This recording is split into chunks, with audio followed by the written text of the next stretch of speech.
Hello, everyone. This is criminal profiler Pat Brown, and today I'm very excited about this particular show because I'm going to be talking about a guy I have called the Serpent. He is a man whose real name is Charles Sobhraj, and I have to say, I'm not usually fascinated by people who commit many crimes. I'm not. And so people sometimes say, oh, what do you think about how the psychology of Ted Bundy or, the psychology of whomever, many serial killers. And I'm like, I'm not sorry, but they're very mundane to me. They're disturbed, psychopathic individuals, and I find them rather boring. This guy, not so much. So, I have to say, I found him very fascinating. And apparently a lot of other people have too, because there have been books written about him, movies done about him, and people are still fascinated. So let me tell you where I got my basic information from before I welcome everybody in the chat room. The Serpent, can I get out of the way? The Serpent on Netflix. It's a series, extremely well done. It's very good about the investigation that was done in Thailand by a diplomat who was trying to figure out what was happening, how two Dutch people, because he was from Holland as a diplomat, why two Dutch people ended up dead in Thailand, missing in Thailand, and he wanted to find out what happened, and he found out they were dead, and then he started an incredible investigation into the guy, gutsy, and so was his wife, and so I'll get into that in a little bit, but amazing stuff. So the Serpent series on Netflix, totally watchable. Really, really liked it. I will tell you a couple things. One thing I super liked about it is the depiction of the victims. And I'll explain that in a little bit. And what I didn't like about it was actually the depiction of Charles Sobhraj, which I'll also tell you about. There is another movie. It's a version, sort of semi-fictionalized version called Main or Charles. It is a Hindi movie. It has subtitles. It's free on YouTube with English subtitles. Link is below. So hey, if you have Netflix, watch this.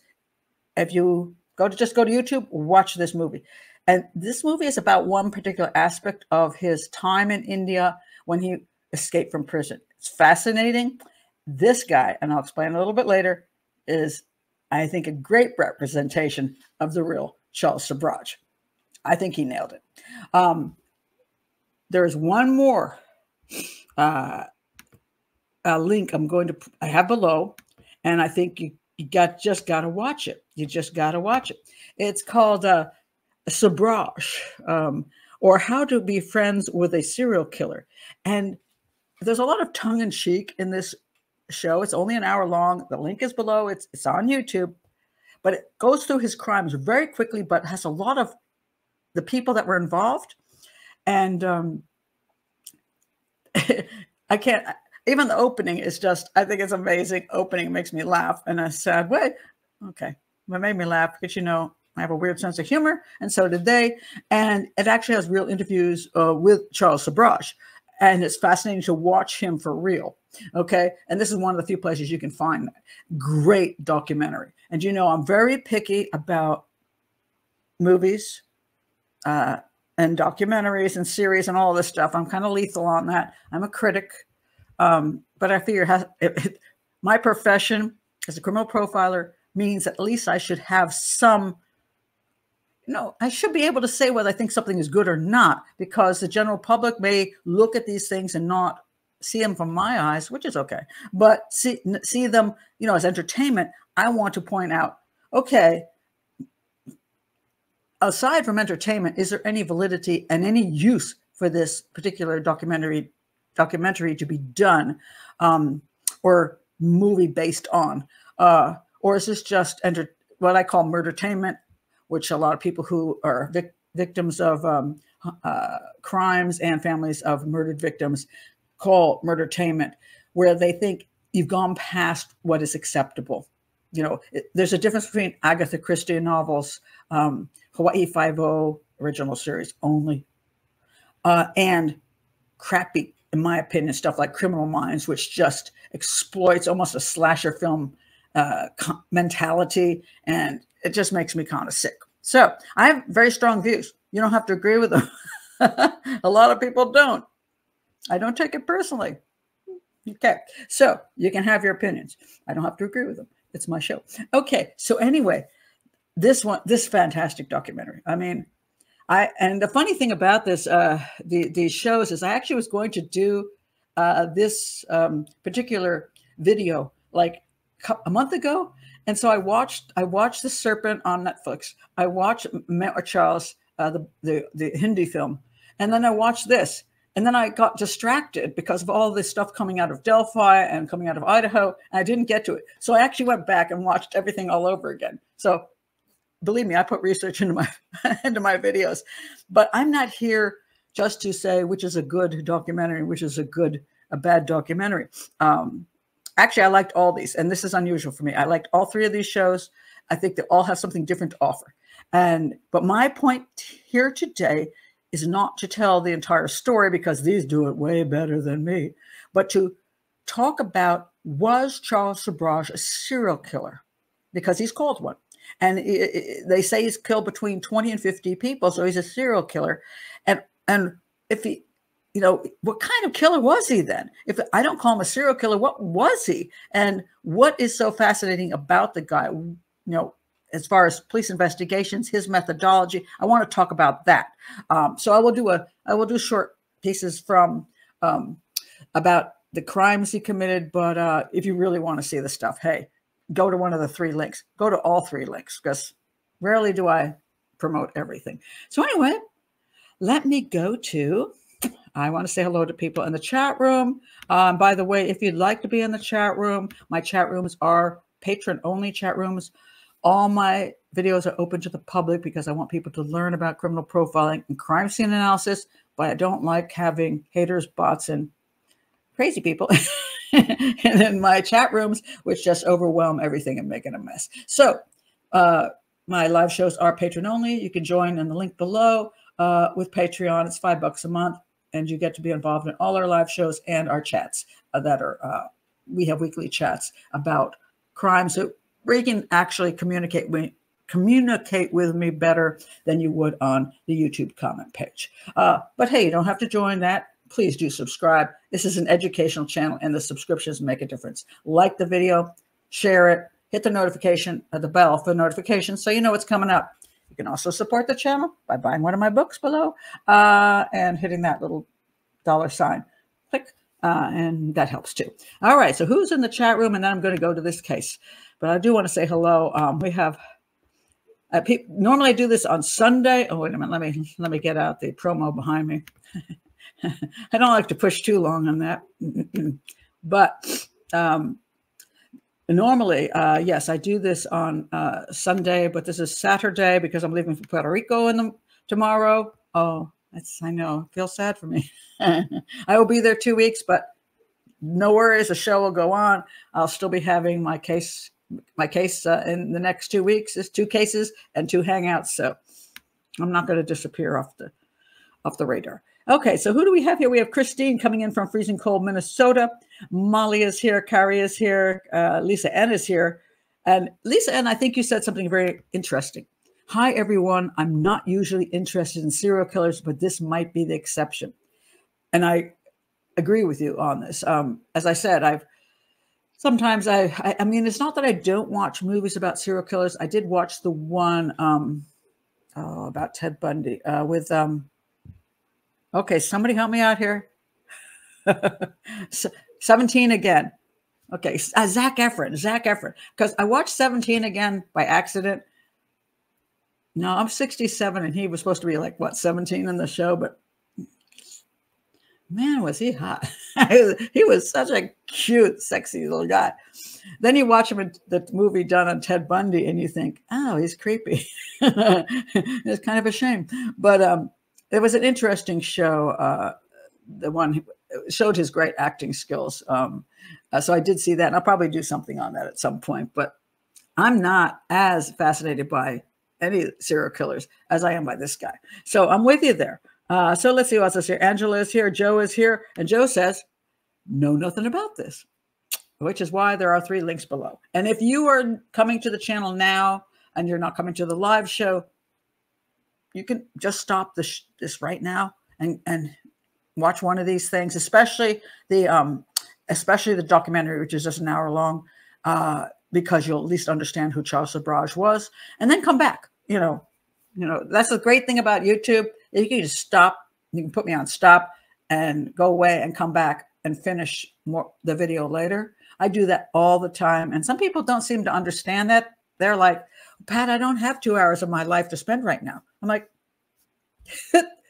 hit the stop button. Come back when you're like bored. So that's what I do. So I agree with you, Joe. Lisa N. Like I said, just Lisa N. Mary Harris is here. Who else is here? Anne is here from Canada. Let's see. Gretchen is here. Let's see. Carrie is here. And I'm just going to go down quickly so I can. Did I say Molly? Did I say Sarah? And Maui is here. Maui Swift. Annie Haley is here. Hi, Annie. Elisa is here. We say howdy here is here. Okay, I might have missed you and I apologize. But I just want to let people know that we do have an active chat room. And I know more people come in as the show goes on. So welcome and let's get to the show. Okay, so who the heck is this guy? Because I say he's fascinating, absolutely fascinating. All right, let me get to that now. All right, so I'm going to go to Wikipedia as I usually do. Charles Sobhraj, and his long name is Hochand Bhawani. I can't even say it. I'm sorry. I can actually read Devanagari, which is Hindi handwriting, but I don't know what the American version here is, so I'm not quite sure what they're trying to say his name is. But so anyway, born Hochand Bhawani Gurmukh Sobhraj. He was born in 1944, and this is important because when he started doing his crimes was big time 70s, and the hippie trail, when people started, traveling around the world with their little backpacks and stuff, that's when things went down. And he had an opportunity because of that. And I too, let me say that I too am not completely not part of that. I mean, I traveled to Africa when I was 19, into West Africa, spent a couple months there. So, I kind of know what it's like. I did thumb a ride in Togo, West Africa. I did jump in a car with some limo with some German diplomat dude to go to Nigeria. So, hey, I never did drugs, so it was not me. I wasn't a drug person, but I do know the meaning of the heavy backpack and going to hostels and things like that. And I've actually done that. Last time I went to a hostel was I'm trying to think. Okay. I do a lot of local transport stuff. So I'm in buses and trains and take rickshaws and stuff like that. I stay in small places, Airbnbs. So I'm very good at local travel. But the last time I took like a big backpack, I went to Guatemala. My parents, both, my mother had Alzheimer's and my father was getting dementia in their 90s. And I kind of knew I wanted my last chance of freedom because I knew I needed to take care of my parents. So I decided I was going to run away someplace. And so I went online and the cheapest ticket I got was Guatemala. So I got my backpack and I went to Guatemala. And the first place I stayed in was a hostel. And I remember that night because I was, let's see, it was in my late 50s. And I was sitting on the doorstep of the hostel, chatting with some Indian fellow who was also doing backpacking things. And we ended up going out for a beer and having a nice time, just talking. The guy was in his 20s, just talking. And I met other people were backpacking, hiking, and all this stuff. So I understand the thrill of travel. And this is something that Charles Sobhraj took advantage of, because when you travel, and I don't think people understand how this actually used to work, because we now have so much electronics, right?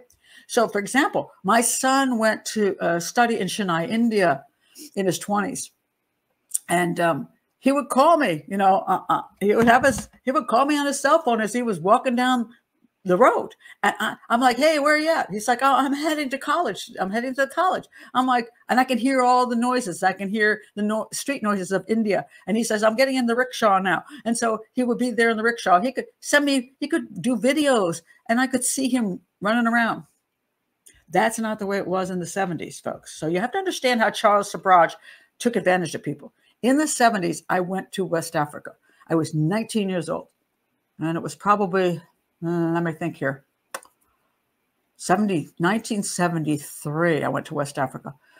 I flew into Ghana as joining an anthropological, it was an anthropology class that had a program in the summer. And I joined them. And then I went with the group to a place called Lomé, Togo, where we stayed in a chief's village. But at some point I kind of got bored. So I left, thumbed a ride down to Lomé, the capital, and then met this German dude and went over to Nigeria. This is the point about it. Not only did I almost get killed there, and that's, but my parents, I wrote them a letter and sent it home. And I got home before the letter arrived. My parents, I can't even imagine this because I would never go for this with my kids. My parents had no idea where I was for all that time. They thought I could have been dead in a ditch, which was not unlikely. They had no idea where I was. And they just waited for me to show up back home again. I'm like, how did you do that? Because it's creepy, I'm sorry. At least with my son who was in Chennai, he had a phone. I did send him to Mexico City when he was just barely 18 to go study Spanish. And I do remember I sent him there, and I thought as he left, I thought, what am I doing? I sent my kid off to Mexico City by himself, and he had to fly down, catch a plane, and then go to some small town. It was actually not a small town. It's a college town, Guanajuato, about 5 hours away on a bus. And then he called me and said, hey, Mom, I'm okay. I'm like, but the hippie trail of the 1970s, young people took off to Europe, and then they went further. They went to Thailand. They went to Vietnam. They went to India. They went everywhere in the world, Nepal, just exploring with their backpacks. They stayed at hostels. They stayed at cheap places. They smoked a lot of weed. That's true. They were kind of hippie-ish. I actually was not very hippie-ish. They were. And because of that, Charles Sobhraj had victims that's lined up. And we'll see how he used those victims. It's just absolutely fascinating. All right. So now let's get to Charles. Oh, I want to check on your comments here.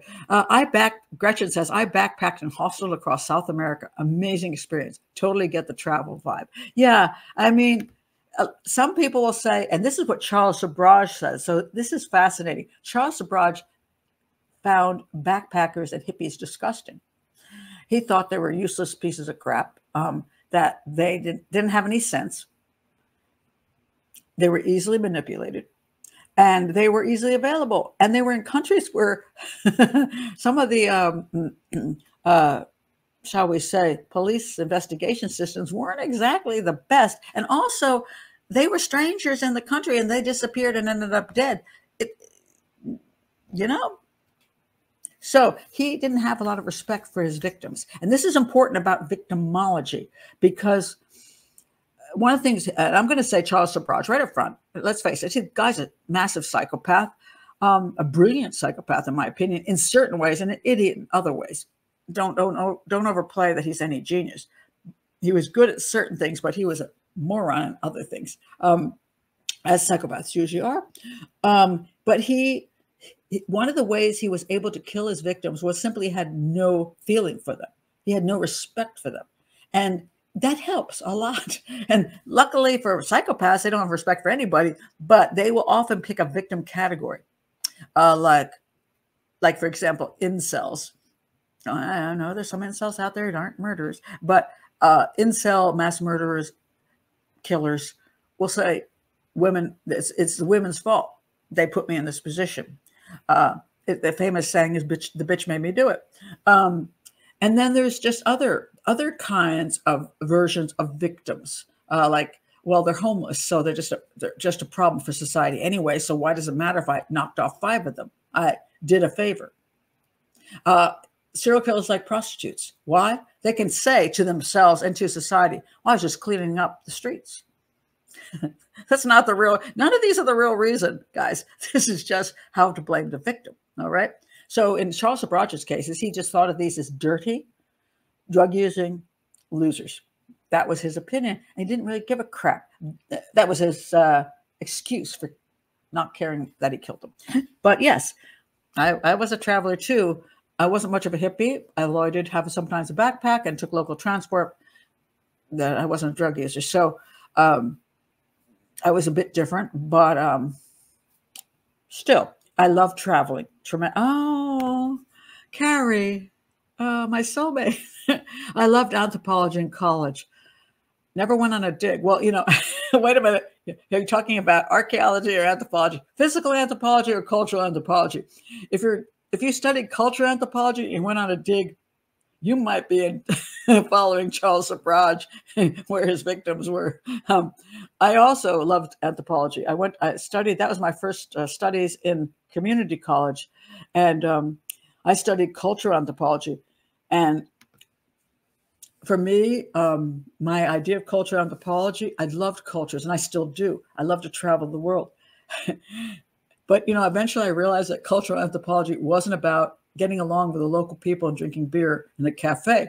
It actually required, I was going to have to take notes, and I hated taking long things of notes. And then I went on to study physical anthropology, and I really hated the crap out of that. Even though I love the concept of it, I'm fascinated by early man and all that. But I just don't like writing notes. And anybody who's watched my shows and says, Pat, you could use better note keeping. You could have a, more concise show. Yeah, that's not happening. Never been that way. Never will be that way. I'm a stream of consciousness person, and I'm maybe an acquired taste, or maybe you'll never acquire the taste, But I love cultural anthropology, and that's where I started with my actual. That's the field I wanted to be in, but Annie Haley, who said, I stayed in yurts in Mongolia. Yes, you did, with me. I ran a group called Older Women Cheap Travel, and Annie came with me, and we have 5 of us, right? 5 of us. We flew into Beijing. We took a sleeper bus to Mongolia, and then we ended up staying in family yurts, not tourist places, but in the middle of absolutely nowhere with no shower facilities and bathrooms in wooden houses that you walked over a board over a hole in the ground, and then the people had to hold the house up to keep the wind from blowing it over. Oh, Annie, that was the best trip ever I ever took. So that's just amazing. So so let's see. Wait a minute. I have to say, Florence says everyone bought farmers' guides like Europe on $10 a day. I'm sure there was an India on $10 a day. No, Florence, those things sucked. We bought Lonely Planet. But now with the internet, you can find really good stuff. So much better today. Gretchen says, what's the scariest hostel anyone has stayed in? I survived a shower with exposed wire and sharing my room with iguanas. Now, Gretchen, that's my dream. I'm an iguana lover. I've had pet iguanas. I'm going to Puerto Rico. I'm going to play with the iguanas and hopefully not have to eat them, because they do sell iguana meat down there. But your point about the shower with exposed wire is you get in there, you're like, I'm going to die of electrocution. Okay, I got to stop. This is just too interesting to me, and I have to stop to get to the show, because it's fun.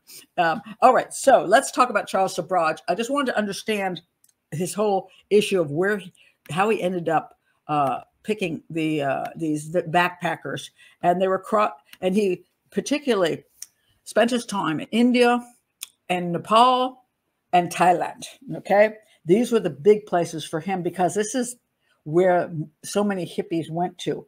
And he chose them not because they were extraordinarily, people say, well, they weren't even rich. It's not like you're going after rich people. No. But when people, when hippies go on a long, extended backpacking trip, they do carry cash, a passport, and a lot of times, the old days of traveler's checks. Nowadays, Charles will be screwed because, I use an ATM card. I mean, and a credit card. I hardly carry any cash. Okay, except for Cuba, because Cuba didn't allow Americans to use credit cards or ATM cards. So I took 10 women to Cuba, and I had $11,000 worth of cash, which I put in a waterproof fake bra thing. And I had big boobs. I had bigger boobs. And every day my boobs got smaller and smaller and smaller because I was carrying around $11,000 in cash. But normally that's not true. Back in those days, it was more true than today. So the backpackers had money to keep going on. They had passports, which were useful to Charles because he could steal their passports and then put his own picture in them and use them to jump from country to country without getting caught. And they had some money, so that was useful. They also often had traveler's checks, which he would use the false IDs to sign up the traveler's checks and take all their money in one day. So if they had something to cover 3 to 6 months worth of travel, Charles found a way to make use of it. Okay, so that's why he did that. And I just want you to understand that before we talk more about Charles. All right, Charles. Now, who was Charles? He was born in 1944. He was they call him a French, in Wikipedia says French serial killer. And I'm going to talk about serial killer in a minute. Fraudster, which he definitely was. He's a con artist. And a thief. He's definitely a thief. Of Indian Vietnamese descent. It's a very interesting combo. He was actually born in Vietnam to a Vietnamese woman and an Indian man. They broke up, and he ended up getting sent to Paris, to France. And he stayed there 2 years without his mother. And when his mother showed up, he couldn't speak Vietnamese anymore. And she started speaking in Vietnamese, and he's like, don't know what you're saying, Ma. So anyway, he had kind of a screwed up childhood. Let's put it that way. And so he was a biracial mix of Vietnamese Indian, but yet he then grew up in France and became a French citizen. So interesting. He uses this a lot as an excuse for why he became who he did. That he points this out a lot, that, I could have been more, except that when I went for jobs and things, they looked at me and saw me as a mixed person of some, not French, not even Indian, not even Vietnamese, but some mix. I'm sorry, I know that can be an effect in life. It can mess up your life to a certain extent in certain times. And it was kind of earlier, so I get that. My kids, I have 2 biracial kids and 1 black son. So we grew up, but my kids grew up in the 80s and 90s and didn't have any issues at all. So we kind of skipped that. But maybe he did have some issues and it affected him. I'm just going to say his childhood had some screw ups. All right. So then he ended up preying on Western tourists traveling on the hippie trail. Okay. Of South Asia, this part behind me, during the 1970s. He was known as this is a funny one, the Bikini Killer. I love how they give names to killers, because so many times it is meaningless. There was one girl, they originally said 2, but it actually turned out to be one girl who happened to be found on the beach in a bikini. Therefore, he was called the Bikini Killer, which led to some of the concepts as a serial killer, as killing women in bikinis. None of this is true. There was only one girl, and the killing wasn't a sexual homicide. One girl. And he killed both male and female. So that was not the issue. So they gave him a phony name because of the attire. And it was also called the Splitting Killer. I haven't figured out what the hell that one came from. And the Serpent for his snake-like ability to avoid detection by authorities. Actually, there's 2 reasons for that. One is, yes, he moved so quickly from country to country. And because he killed hippies that people didn't care about so much in that country, and they often didn't find them for a while, yes, he was able to slither from country to country outside, and law enforcement couldn't get him. That's not entirely true. He got caught a lot of times. He wasn't that good. He really wasn't in that way. He made mistakes, was careless, because he did so many crimes. He kind of screwed himself up. But The other reason I call him the Serpent is because of his ability to escape from jail, which is just the Indian film, Mayor Charles, that's what they show in that. And it's really fascinating. So check that one out. All right. So it is thought that Sobhraj murdered at least 20 tourists. He says, oh, I think they claim 50. He's proud of the fact it might be 50, although he says he never murdered anyone. All right. At least 20 tourists in South and Southeast Asia, including 14 in Thailand. And there was a place he lived in Thailand. It was, let's see, let me put this up here. He stayed at this place. I think it was called the set over here, Cant House.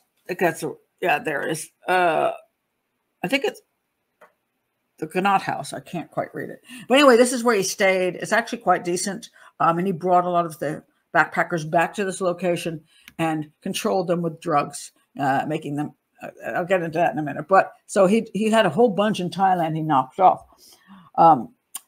So he ended up being convicted and jailed in India from 1976 to 1997. That's a long time. He was in prison in India for a long time. And after his release, he returned to France. He went on to Nepal in 2003, where he was arrested again, tried and given a life sentence. And in 2022, just to let you know, just recently, because this is just amazing, they let him out of the Nepalese prison, which one would assume he's going to be there for life. So here he is getting a slightly older. Here he is on the plane, returning to France. You see this woman over here? She's like, oh my God, it's Charles Sobhraj. Let me keep my drink far away from him because I know he poisons drinks. Anyway, they let him go. So he has now been returned to France, where he is now going to be doing interviews, writing books, and apparently suing some people, because that's Charles. Charles doesn't quit. All right. Now, I want to point this out about him.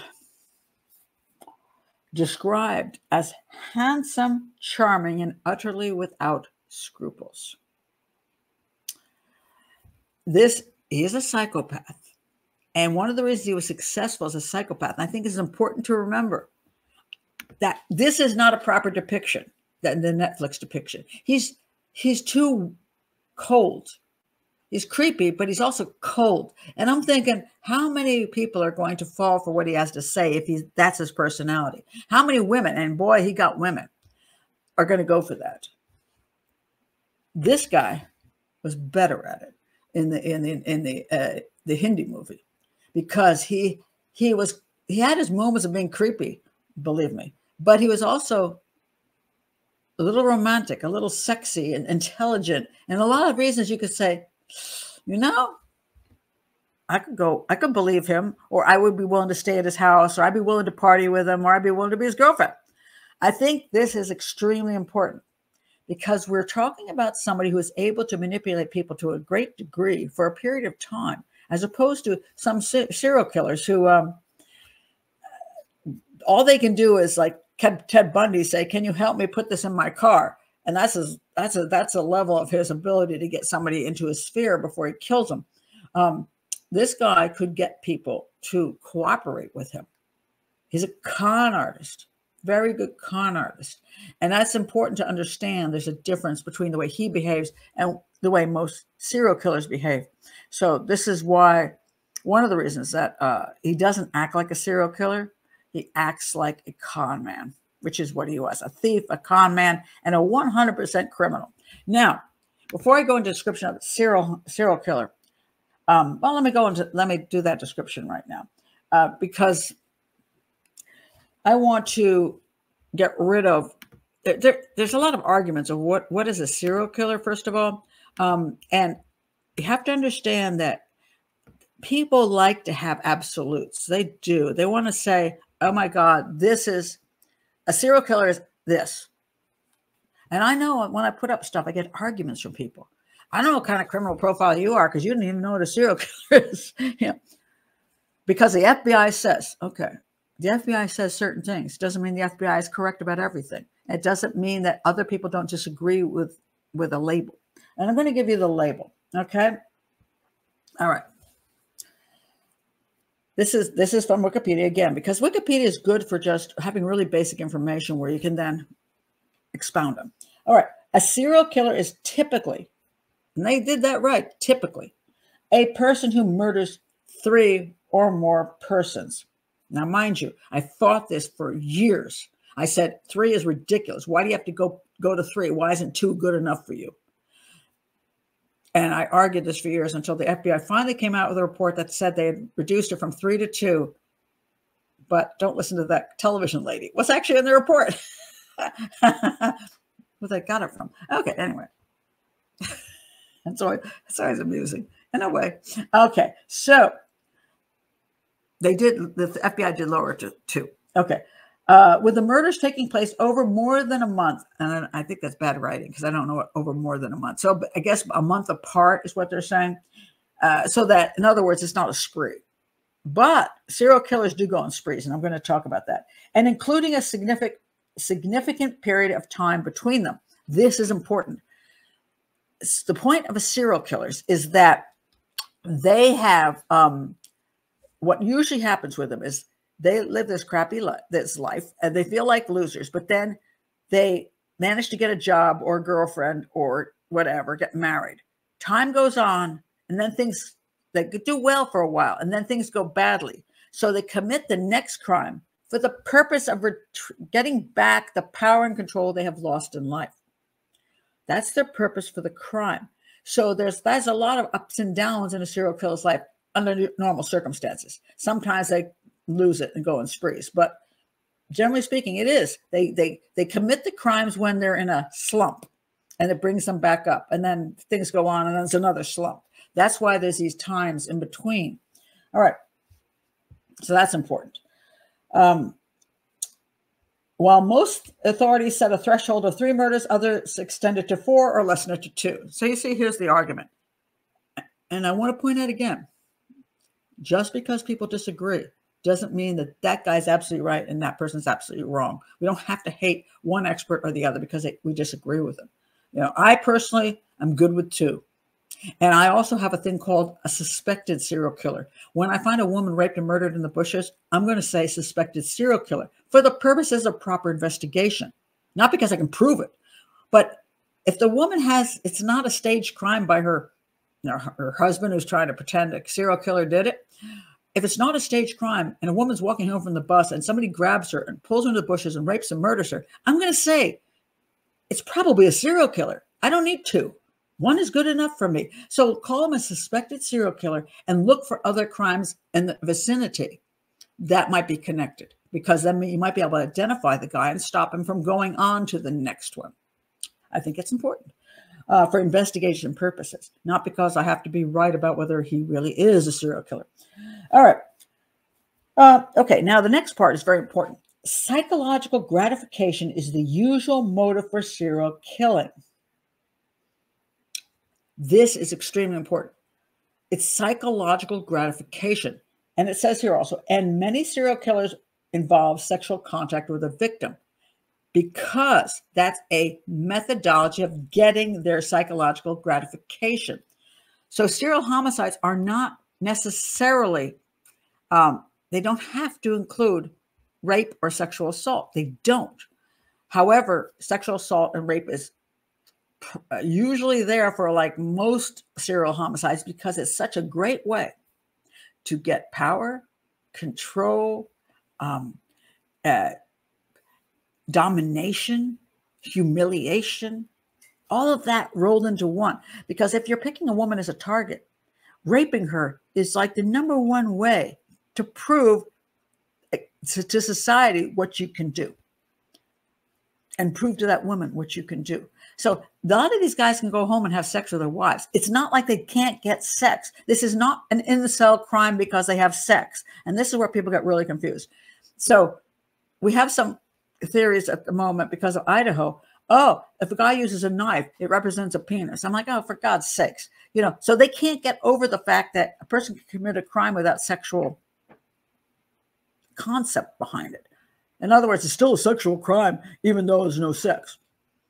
No, it's a power and control crime. Sex is just a methodology, folks.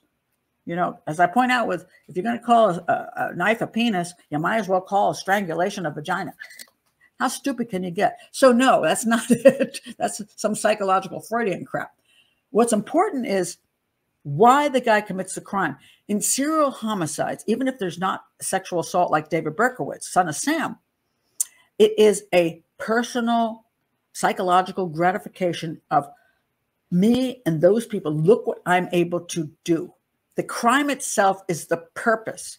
The taking of the life, the torture you can give them, the fear you can put in them, whatever you're doing to them, that's your thrill. And what it does to society as well, that you are getting away with this. They think I'm Clark Kent, but I'm really Superman. I'm a superhero in disguise.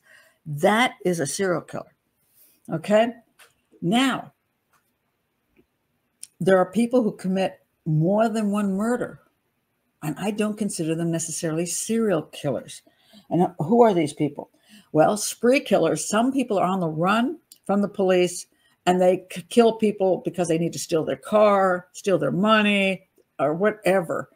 And they're not serial killers. They are spree killers, killing a number of people on the way out when they're running from the police. Serial killers can become spree killers if they think like their time is nearly up, like Ted Bundy. I point this out with Ted Bundy all the time. Just because he went on a spree in Florida doesn't mean that he was a serial killer, became a spree killer. And he killed 4 women and one, I'm sorry, he attacked the sorority house. I forgot how many he killed there. Was it 2? Can't remember now. I know he raped 1 or sexually assaulted 1. Then he went to another house and he didn't kill her, but he sexually assaulted her. Then he kidnapped a child, a young girl, 12, I think, and raped and murdered her. Sorry, I sometimes get all the details. Sometimes are a little tricky for me. So anyway, now we take a look at this. And so yes, a serial killer can become a spree killer. And a spree killer can be a spree killer on his own. But there are other kinds of people I call multiple killers. For example, if you work for the cartel and you're Sicario, you're a hitman. You don't kill these people for your own personal thing, but something all on your own that you have to get your psychological thrills out of. You work for the cartel. You kill people regularly because that's your job. Now, mind you, you might like your job. You might get a cheap thrill out of being a Sicario. That's true. But that's not the purpose of your murders. And when you're investigating, you want to find out the purpose of the murders. There's differences. If you're looking at a serial killer, you're looking at a different kind of person than a Sicario, a hitman for the cartels or for the mafia. You have people who kill for financial reasons. There's a fellow, I just talked about him the other day. It was what they called a serial killer in California, killed elderly women in like assisted living communities and stuff like that. I wasn't actually an assisted living facility, but in communities where they're adult communities, he killed a bunch of them. None of them were for sexual pleasure. And none of them were, he killed them. He just smothered them because they didn't steal all their crap. He was basically a thief. And he killed the women because it was A, easy, and B, they were no longer a witness to what he did. He killed his witnesses. That's not a serial killer. That's a multiple killer, in my opinion. Looks like a serial killer, but you want to understand the differences between the two of them.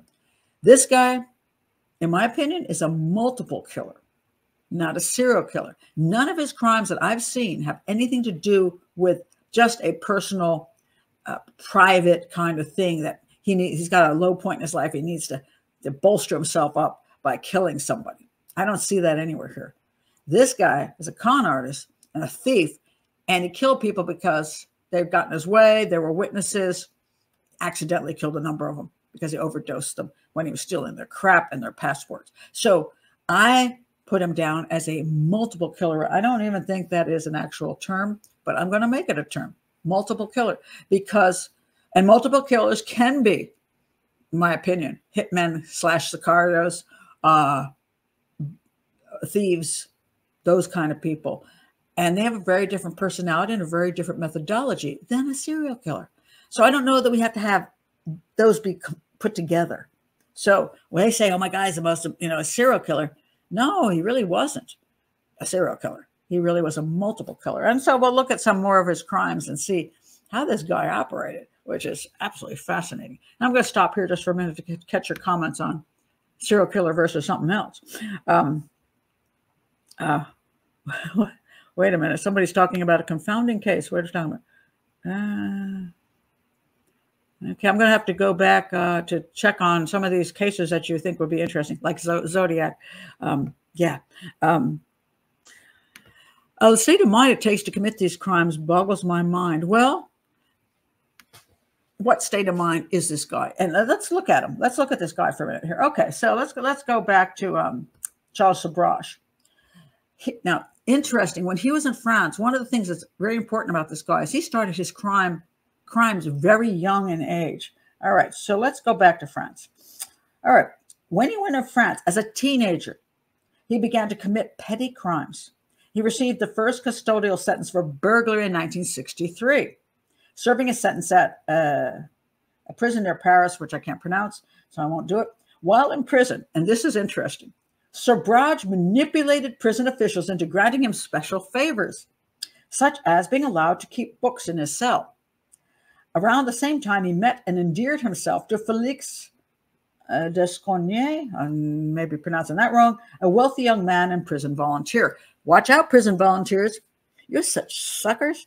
There's a lot of heart in prison volunteers. Oh, I want to help people. I know maybe they want to redeem themselves. And, they are trapped in there and I want to be their friend. That guy will manipulate the living hell out of you, along with the police officials. Now, why was he good at manipulating police officials? Okay, let me go to that. He's a psychopath. And he's not just a serial killer psychopath. He is actually an all-around criminal mind. So what happens is every day is a game to him of who he can manipulate and who he can get. Did you hear dogs barking? Sorry, this is German Shepherds next door. I just heard that. I'm like, okay, he manipulates. And he always finds a way to get something he wants, which is why, oddly, when he spent time in prison, he didn't have as bad a time in prison as other people because he endears himself to the guards. He works, he gets ways to get stuff into prison that nobody else can get into prison. Even his lawyer will be his bitch, you know what I mean? And bring him in things that he needs to escape prison and to live a better life in prison. So he was suave. That's what I want to point out, which is why I was bothered by, I was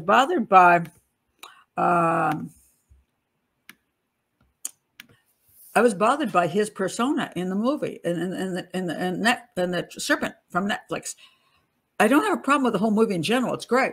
But he just always was just too cold. And I'm like, you can't have that personality and get away with what Charles Sobhraj did and be able to manipulate as many people as he did. The backpackers, people who lived nearby, the neighbors, the prison officials, everybody. He manipulated everybody. I don't think he can be this. I think you got to be that. Okay? You have to have enough suaveness, enough of a smile on your face to be a little bit attractive. And women said he was super sexy. He was like the bad boy, but sexy, and that's how he got, people to be enthralled by him. And that worked to his advantage. So he's in prison already as a teenager, already manipulating. So he's a psychopath from way back. Okay. So he's already a psychopath, but he's now finding a way to express himself as that. Okay. He got paroled. After he got paroled, he moved in with a prison volunteer. You see how this works. He already had his hooks in him and spent his time moving between the high society of Paris and the criminal underworld. See, he was able to take two different groups and use them to his advantage. He began accumulating riches through a series of burglaries and scams. During this time, Sobhraj met and began a romantic relationship with Chantel Compagnon, a young Parisian woman from a conservative family. And he must have been good because here's this woman. Let me see if I can find a picture of Chantel. Hold on a second. There's a bunch of women in his life. Where is she? Chantel? Yeah, here we go. Okay, in the Netflix movie, this is the woman who portrayed her on the left. But on the right, this is Chantel. She had a baby with him. Did you have a child? Was that the one who had a child? Okay, wait a minute. Yes, I think so.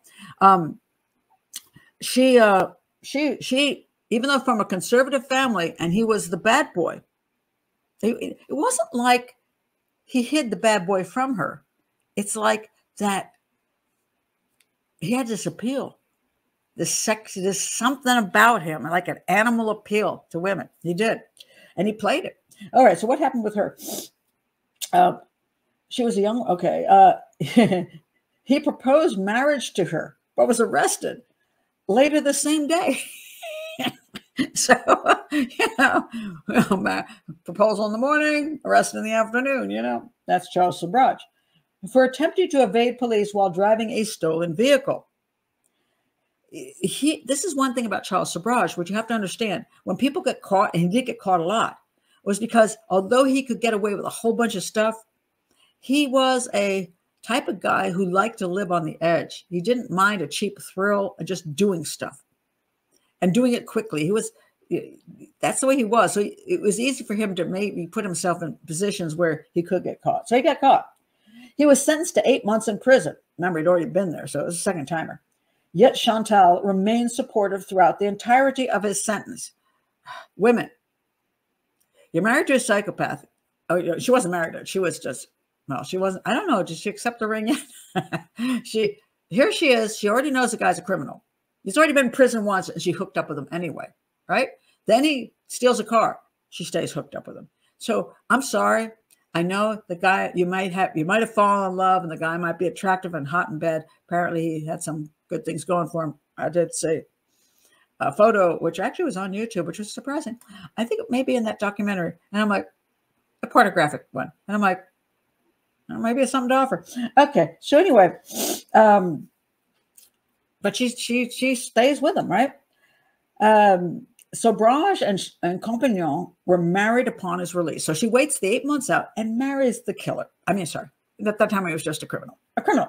By 1970, he had become a French citizen through his mother, as she was a natural-born citizen. All right.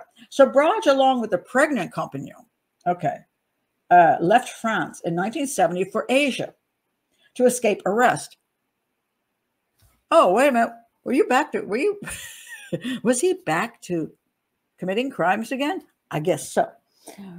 So, now get this. This is just anyway. So they go out. Remember, now he's leaving France because they're on his trail at this point. So he's going to hit up Asia, Europe and Asia.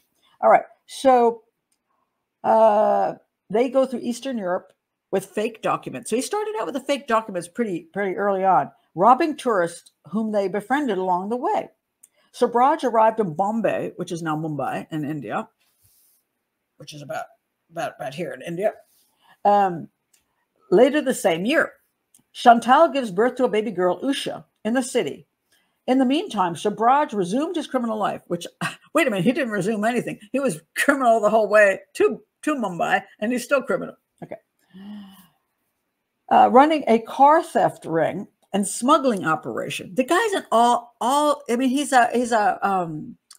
he's very competent at, as far as running all kinds of criminal things, enterprises. He steals passports, he steals money, he steals cars, he smuggles. I mean, the guy will do anything.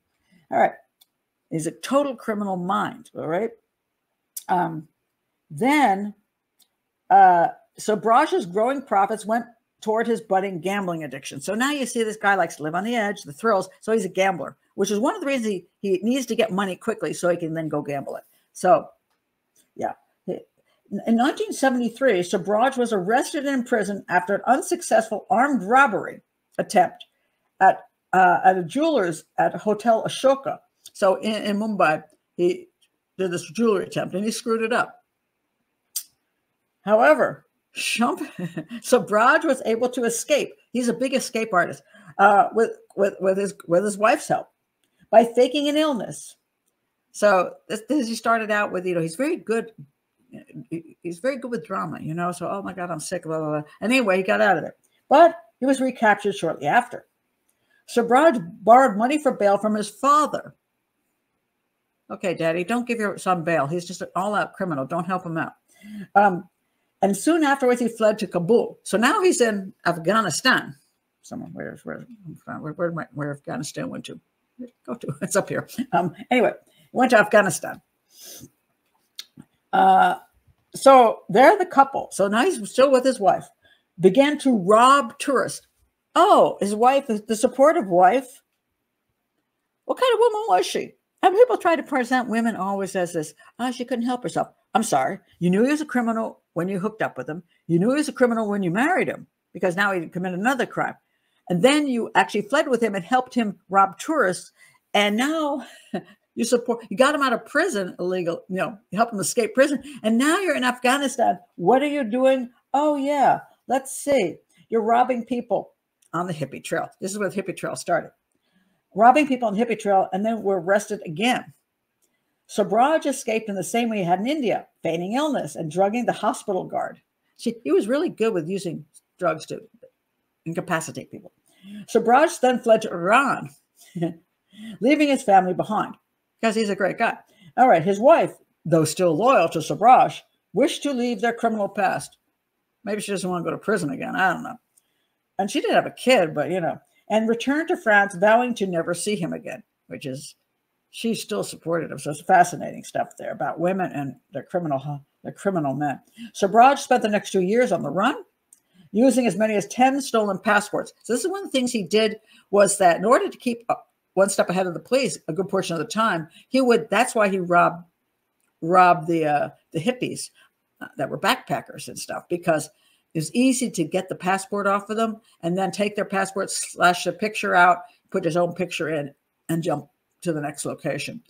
And they couldn't trail him because he was using somebody else's passport. So that's how he managed to be the serpent slithering away. So he goes through a bunch of countries. He ends up in Istanbul in Turkey with his younger half-brother, Andre, who apparently is not much of a better character, but not as bright. So Sobhraj and Andre become partners in crime, participating in various criminal activities in both Turkey and Greece.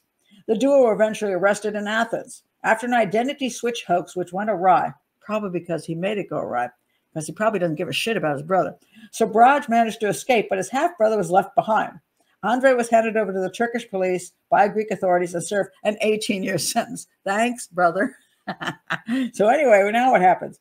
All right. So now he started presenting himself as a gem dealer. That was his new thing, where he sometimes would steal gems, sometimes just present himself as a gem dealer, so people go, oh my gosh. Sometimes we get them to sell stuff for him. Also a drug dealer, to impress and befriend tourists. So this is one of the problems, is some people who were backpacking around and all that stuff, they themselves were not necessarily, some of them, all that law abiding. They liked drugs, they liked making some money on the sly that the government didn't know about. And so he targeted them. So he would impress them, befriend them, and then he'd defraud them. Now he meets this new woman, and her name is Marie-Andre Leclerc from Quebec, Canada. All right, this is the woman who played her in Netflix. This is the woman's actual picture on the right. The woman who played her in Netflix actually was very much prettier, but she was totally entranced by him, absolutely just dazzled by him. I think she was I personally think she was a little bit on the, not a beauty, but, and so when he paid attention to her, oh my God, she was, the bad boy's paying attention to me. Oh my God, how crazy is that? So she became the next accomplice in all of his crimes. And again, people play this down. They say, well, he took her passport away. She was scared of him, blah, blah, blah. But I'm sorry. I don't care what anybody says. She had every possibility of going to the American embassy and seeking some kind of, the French embassy. No, the Canadian embassy. I'm sorry. Where's she from? Second woman from Canada, Canadian embassy. She could have sought some kind of help and not participated in murdering people and stealing from people. She stayed because she was into this guy. That's what it came down to. I'm sorry. I don't give women a break like so many people do. So anyway, now he's got this woman, Marie Andre Leclerc, a tourist looking for adventure. Yes, indeed. Dominated by Sobhraj. She became his most devoted follower. In other words, she bought what he was selling. Okay, she drank the Kool-Aid. Turning a blind eye to his crimes. No, that wasn't a blind eye. She knew exactly what he was doing. That's not downplay her. She should have been in prison the rest of her life. She got lucky. And his philandering with local women, which they show in the Netflix series pretty well, that, he used other women for things too. He said that he only had sex with women he hadn't he said he would just pick one woman to stay with her. And most of that I think is true, but I do think he would use other women sexually to get what he wanted because he's a user. All right. Sobhraj gathered followers by gaining their loyalty. A typical scam was to help somebody out of trouble. So what he would do is he'd find one of these people, these backpackers, and he would befriend them. And sometimes they'd say, "Oh, you lost your passport." He'd hand it back, and they go, "Oh my God, thank you." He was the one that stole the passport, Or they get sick, and he go, "Hey, you shouldn't be eating that food. Let me put you up at my place." Although he was the one that gave them the the poison that made them sick, but they thought it was dysentery, and he made them think it was dysentery. So then he would put them up at his place. Sometimes he would get them to participate in his criminal activities while helping them. And then he would steal their passports, their money, and kill them. And I believe not because he wanted the thrill of the kill, but because they wanted to rat him out. At a certain point, they realized what they were into, and they tried to get away, or they tried to rat him out. So that's when he did people in. So anyway, that's how he gained people. Another scheme he would do, let's say the dysentery scheme, let's see. And then he got this guy named Ajay Chowdhury. Ajay Chowdhury, he met in India. Ajay, I think, became his hitman mostly. I don't think he did a lot he did some of the killings himself, I think, but I think he also did this guy. The guy on the left is one from the Netflix series. The guy on the right is his right-hand man. And some of the killings were really brutal. I personally think he just made the other guy do it. None of the crimes necessarily had any kind of sexual assault in them, as far as I could see. But people were strangled, they were beaten, they were stabbed, they were tied up, they were burned, they were drowned. I mean, it's pretty nasty. But this Ajay dude, I think, is a pretty sick piece of work, and I think that it's much more likely that he was used by this guy to do his dirty work. That's my opinion on that. So he became the second in command. They committed their first known murders in 1975. Most of the victims had spent time with the pair before their deaths. They were recruited also by him and Chowdhury to participate in their crimes. So some of these people who were killed, unfortunately, were willing to do illegal things because they wanted to make money, whether it would be selling drugs or selling gems or smuggling stuff back into their countries. Some of these were willing. I'm not saying all of them, but some of them. So sometimes victims make themselves victims because they're willing to also commit crimes. So Sobhraj claimed that most of these murders were accidental drug overdoses. But investigators state that the victims had threatened to expose Sobhraj, which was his motive for murder. All right, so we have a whole bunch of women. You can watch the shows and find out. Let me just show you some pictures, just so you know some of the victims here. These were just backpackers up. I think this is one in Nepal. These were two backpackers in Nepal, that's where he finally ended up in prison. I'm trying to remember which one of these, all of them were, but these were victims. And I just wanted to show the pictures for a second, just so you know. There's so many of them. They just got in the way at a certain point because they either needed their stuff or they wanted to rat them out. And so they got killed. So now I want to talk about how this guy finally got caught. So there's three main countries we're talking about here. We're talking about India, we're talking about Nepal, and we're talking about Thailand. So you can follow this, where he got caught where. Okay. So he was in India, but he'd gone to Thailand. And when he was in Thailand, this is the house he was staying at. He started killing a lot of people, shall we say. And there was the whole Netflix show is about the people that stopped him, essentially. This was the fellow, his name was Herman I forgot how to pronounce his name. I don't know if it's Kippenberg or Nippenberg.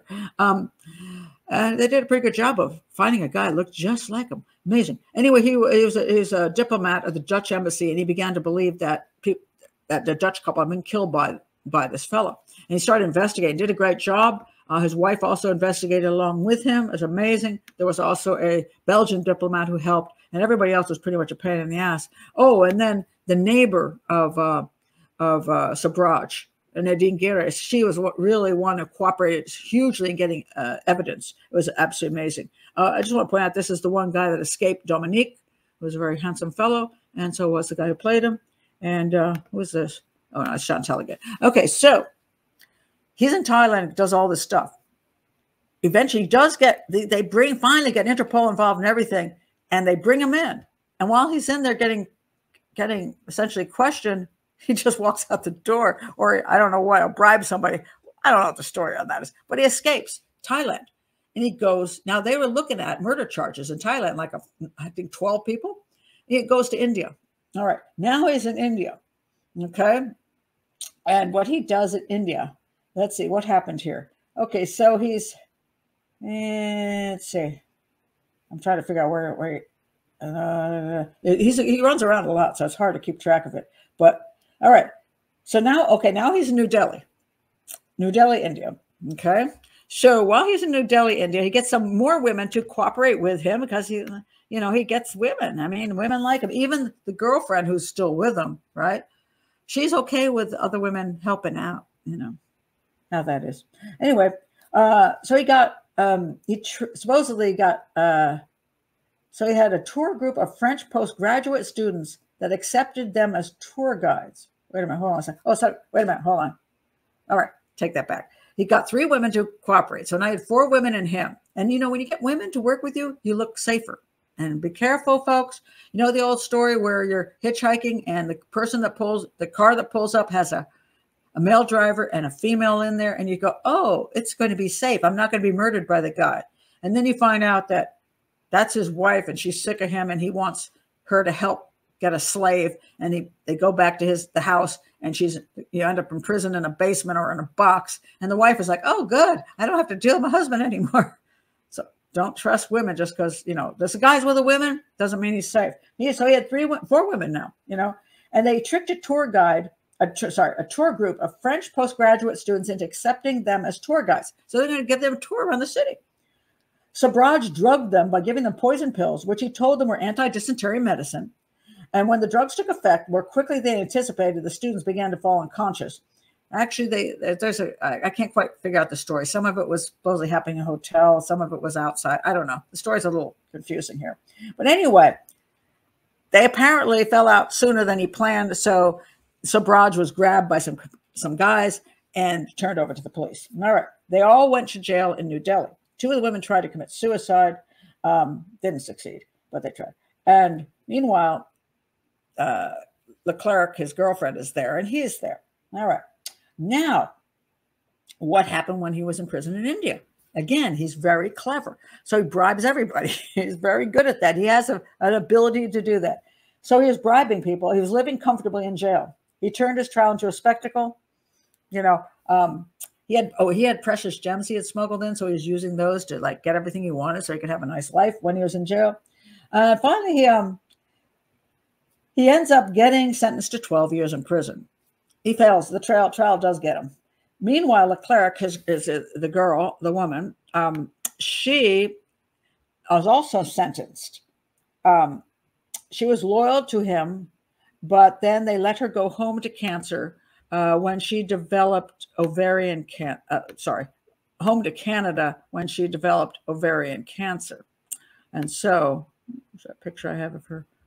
Here she is. Here she is in Canada in a wheelchair. She's got to go home to Canada. She's still loyal to Sobhraj, and she dies in Canada at 38 years old.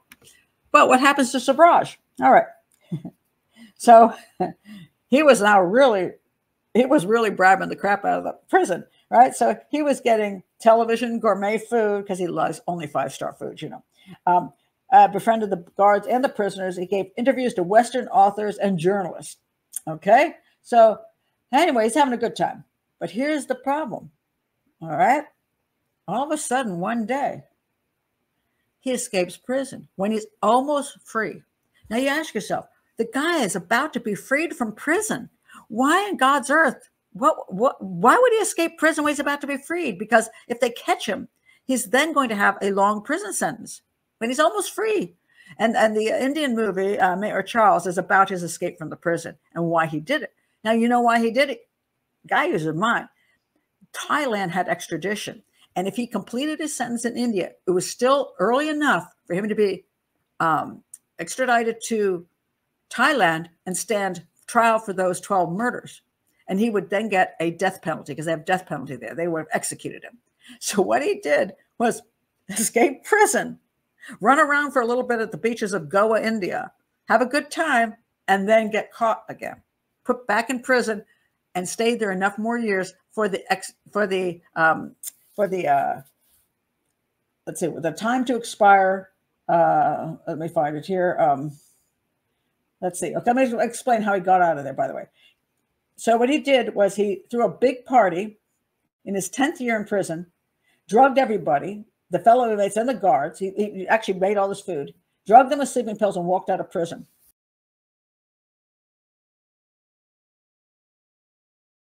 It just completely went out. Internet just vanished. What the heck? So frustrating. And it's funny because I'm plugged in and everything. And well, I'm glad I'm back so I don't have to do a 2-part show. Okay, so anyway, I just want to let you know. So so I'm just sitting here blanking on. Oh, somebody give me the when they have a limitation on how when you can charge somebody. What's the term for that? Somebody give me a term. I'm just blanking. You know, I blank all the time on these things, these legal things. It's driving me crazy now. What is it? Come on, folks. Somebody tell me. Statute of limitations. It just came to me. Okay, fine. I don't have to ask anybody. Statute of limitations. So in Thailand, they had a statute of limitations on murder. Thank you, Angie. I beat you to it, but thank you for coming up with it. Yes. So Thailand had that. It was just stupid to me because if it's murder, it should be limitless. I mean, I just don't understand why you'd have a statute of limitations on murder. Sorry, I don't care. But they did. And so he waited it out, went back to prison. He did the prison escape, then got caught, went back to prison. And then by the time he got out, he's like, too bad. And so Thailand was out of the picture. They could never charge him for all the murders he committed in Thailand. Went back to France, was getting books written about him. He's so super, super popular. And then he did a bozo move, which is, I always think it's important to understand bozo moves by psychopaths. Sometimes get so arrogant or they get bored or they just think they're beyond suspicion now. So here he is, serial killer superstar and all this stuff. And he says, this is when he's back in France. Oh, that part of my life I've forgotten. Sure he has. Okay, he's a free man, blah, blah, blah. And then, well, he ends up in Kathmandu, Nepal. What happens here? He goes to Nepal, where he killed 2 people at least. The 2 backpackers up there who he took to, I think, Kathmandu and knocked him off. So anyway, oh, by the way, you wonder what happened to, remember the guy that, this guy that was his buddy? He vanished. So we're not too sure if Sobhraj didn't kill him or whether he just went on the run. But anyway, he's gone. So anyway, he's up in Nepal, all right? And he, hold on a second, where does it go? So he's in Nepal, had killed 2 women there and went back to Nepal because I guess so much time had passed and he had some offer. So he went to Nepal and somebody recognized him and said, hey, wait a minute, isn't that Charles Sobhraj? So they arrested him and he ended up in prison in Nepal. So now how long was he there? Let's see. 2003, he returned to Nepal, one of the few countries he could still be arrested, eagerly sought by authorities. Now, he was spotted by a journalist, and then so they arrested him, and he ended up with, what did he, I guess, how many years in prison did he get? A second. Let's see, how many years did he get? Life imprisonment. Okay. Life imprisonment. 2003, he was supposed to get life imprisonment. Now, so anyway, there he was in prison, and It's just hard to believe these kind of things go on, but check this out. This is his new wife. See, he's in prison. Well, they say he didn't really marry. He had a kind of a Hindu wedding of some sort to her. She's from, I don't know if she was from Nepal or India. Her name is Nahita Biswas. And she was like the daughter of his lawyer. What the heck? What kind of charm does this dude have? You know, you're in prison for life, and that young girl falls for him. Go figure. So anyway, so he does lots of fighting from jail, saying he was imprisoned wrongly, but they upheld the life sentence. And while he was in Nepal, that's when the guy in the documentary actually interviews him, which is fascinating to listen to the interviews of him there. So then they decided to let him out because what happened to him? He had, he was released in December 21st, just recently. They released him because of his old age, and he served 19 years of his prison term, although with a whole lot of privileges, believe you me.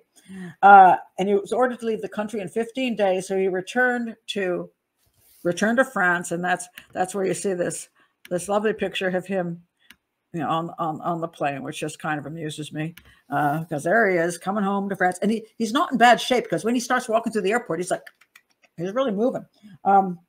Oh, he also had was it good behavior too? Oh, he had good behavior too, because he's paying everybody for everything. So he's getting a much better life than any other prisoner. So he's deported to France and will not return to Nepal for at least 10 years. He won't be able to. Well, I don't think he really needs to go back to Nepal. So anyway, in 2010, he married his Indian Nepali interpreter, Nahita Biswas. That's the girl, the young girl. She was the daughter of his lawyer, and she was 20 years old and 44 years his junior. Oh, my God.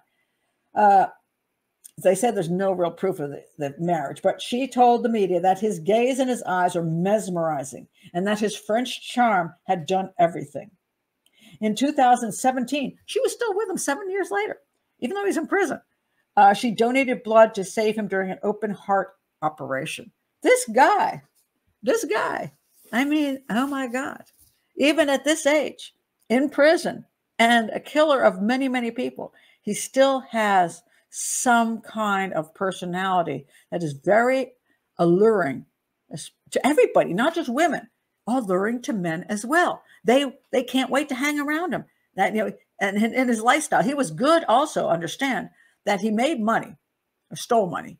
Okay, he stole the money, but hey, he got money, and then he'd go to fancy hotels and he'd pay for fancy meals. So that glamorous life was also there.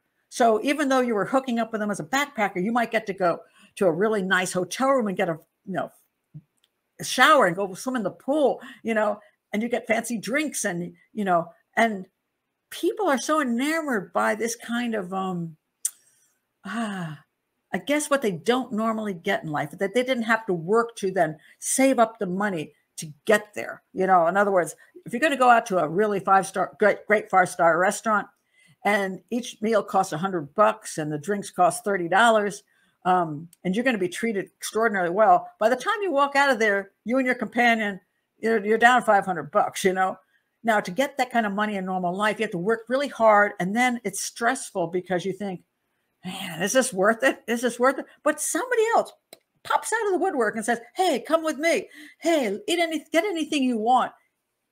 It's like you're being showered with this incredible great luck and this super guy, and people fall for this stuff. Oh my God, do they fall for it? So they always say, if it's too good to be true, it is, because people don't do stuff for no reason. And when you run into a person, you do not know actually who he is and what he's willing to do and what use you are to him. Because if he's doing that for you, why? I mean, is it because he wants to have a sexual encounter that night? Is it because he wants to rob you? Is it because or is it because you have some kind of contacts that he wants to use? You have to ask yourself that. And what I always point out is, don't jump. Whenever you meet somebody, don't jump. Don't have sex on the first date. Don't move them into your house. Don't move so quickly, because anybody like Charles Sobhraj will lose interest in you really quickly if you don't go along with him, because he can get somebody else to do it.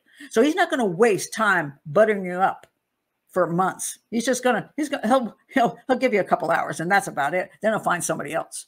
So if you hold off and he dumps you, whatever, for whatever reasons, you're even as a friend, as a possible future mate, as a business companion, if he dumps you that quick, probably because he's just in it for himself and he's just using you. And when you don't give him what he wants, he's done with you.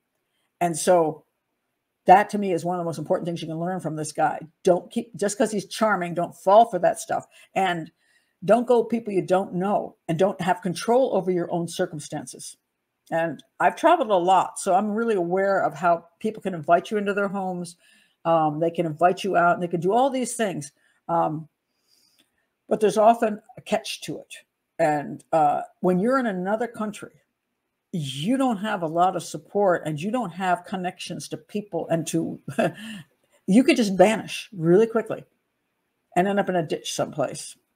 Or just lose everything you have, your money, your passport. And when you go to the police, they don't know who you're talking about that did this to you, because you're like, I don't know, some guy I met, at the hostel, some guy I met over there at this restaurant, just, and I will say to you, I'm not immune to doing stupid stuff when I was younger. And I honestly do remember this one occasion. I had just gotten, I was on my honeymoon in Belize. I was in Belize. And we were kind of down to the end of our money because we've been in Guatemala for I guess almost more than 2 weeks, have barely gotten over the Belizean border because they checked to see how much money you had. And I actually had to change out of my jeans, put on a little dress and put on some high heels and pretend I was a rich girl and say, oh yeah, I don't have much money here, but my daddy's wiring me money. And they let us in. And the hippie couple behind us wasn't allowed in with the amount of money they had. So we got in. And then we're staying in Belize City, and we went out to this popular place with, I would say, travelers, young people, whatever. We met a Canadian couple, and at this restaurant, and they said, "Hey, why don't you come back and stay with us for a few days?" We didn't have a lot of money. We were trying to get through those last few days. And they're like, oh, we have this beautiful house we built, blah, blah, blah, blah, blah. And it was a guy and a girl. So you're thinking, oh, okay. So we went. And I think back on this and think, what a bunch of dummies.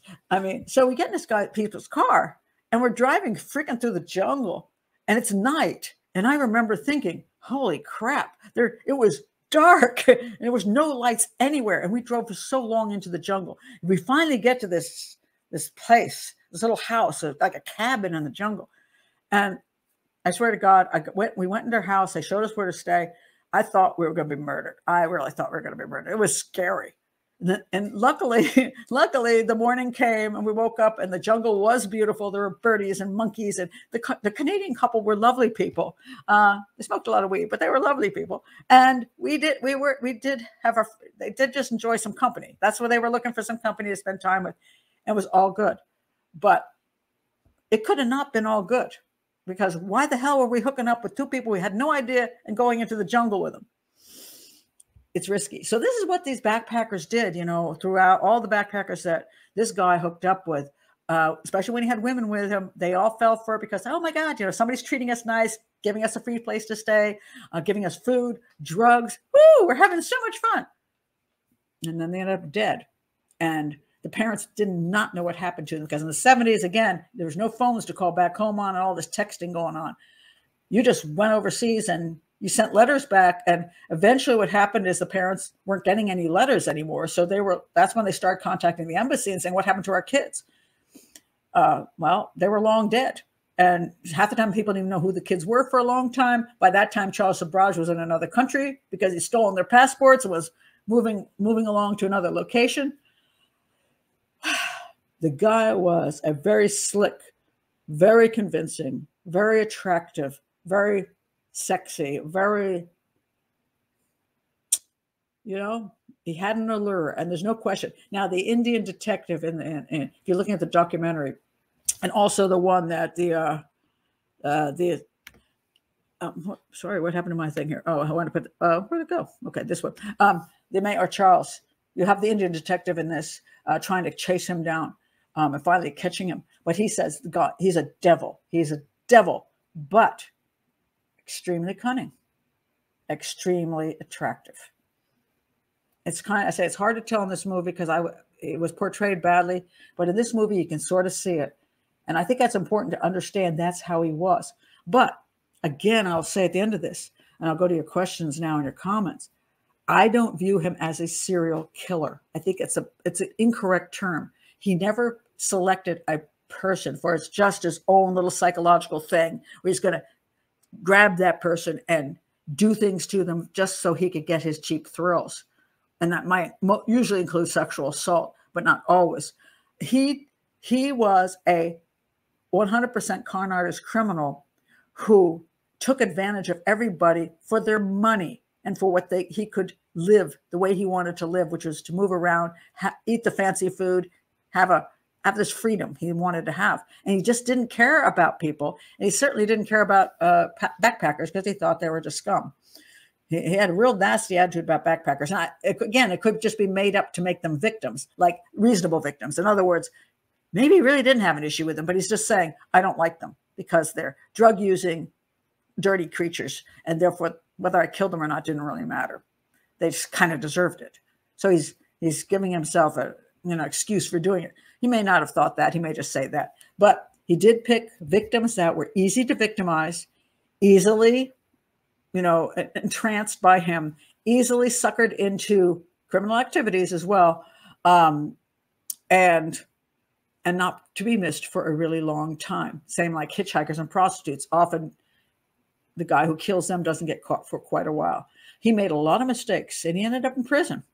So he wasn't as clever as all that sometimes because he was too into the thrills and he liked to manipulate so much. I think he made mistakes. But once he got in prison, he still could play a game. He could get along with everybody and he could manipulate them and have as good a time in prison as you would ever have. And when you're in prisons in India and Nepal, you think it'd be pretty crappy living, but he found a way to have not so bad a time. And he's still a hero or an anti-hero. But now that he's back in France, he's intending to sue some people, write some more books, get another documentary probably. And we're going to see him go out still as this, almost a Cary Grant, evil Cary Grant character, it takes a thief, kind of thing. And it's hard to look away from him because he is, in a strange way, he is fascinating. And I'm not fascinated by many, but I got to admit, the guy, especially that India thing where he escaped from prison, escaped just at the end of his sentence, just to be put back in prison. That's some thinking, so he would not end up in Thailand and get killed. Got to give him credit on that one. Anyway, let me go to your comments because it's just an amazing thing.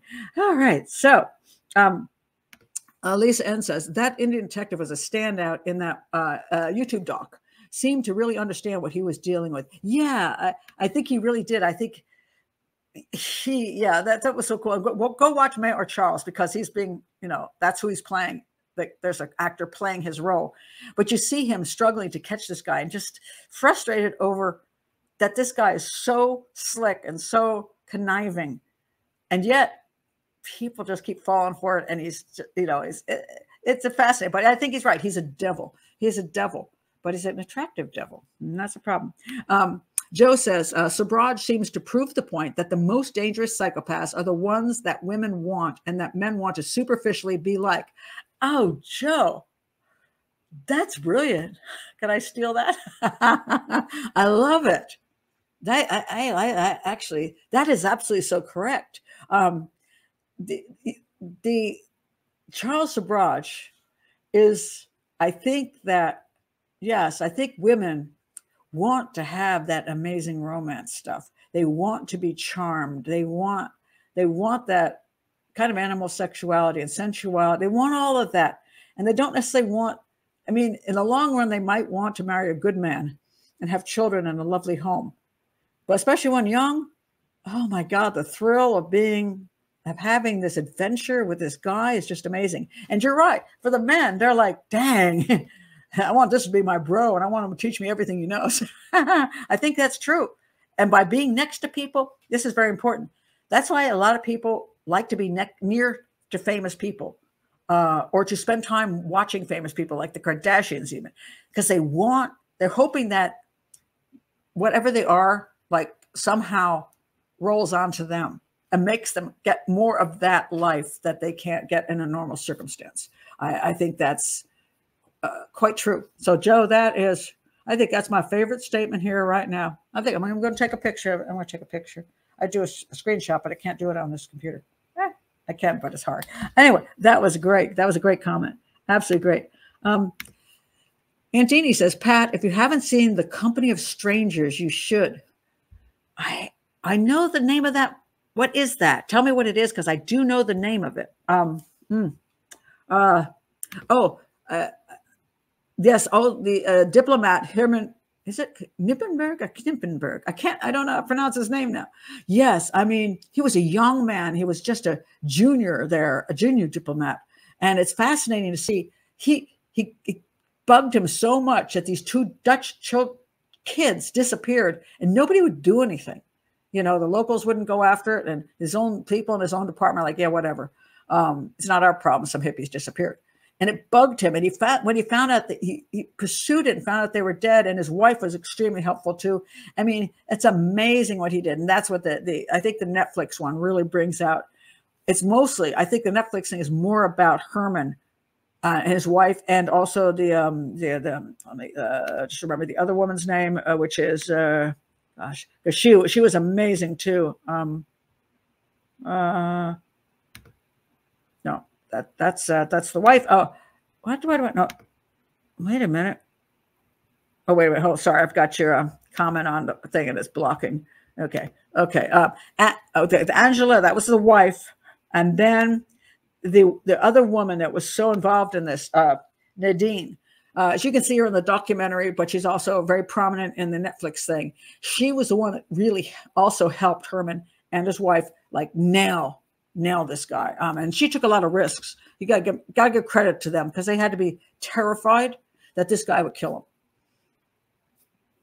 And if they'd gotten in his vicinity, they would have. And at one point, Nadine actually ended up in a car with him after she was thinking he suspected her, and she probably thought, I'm not going to make it through. So that's actually, they were quite amazing. So the investigation, watch Netflix for the incredible investigation.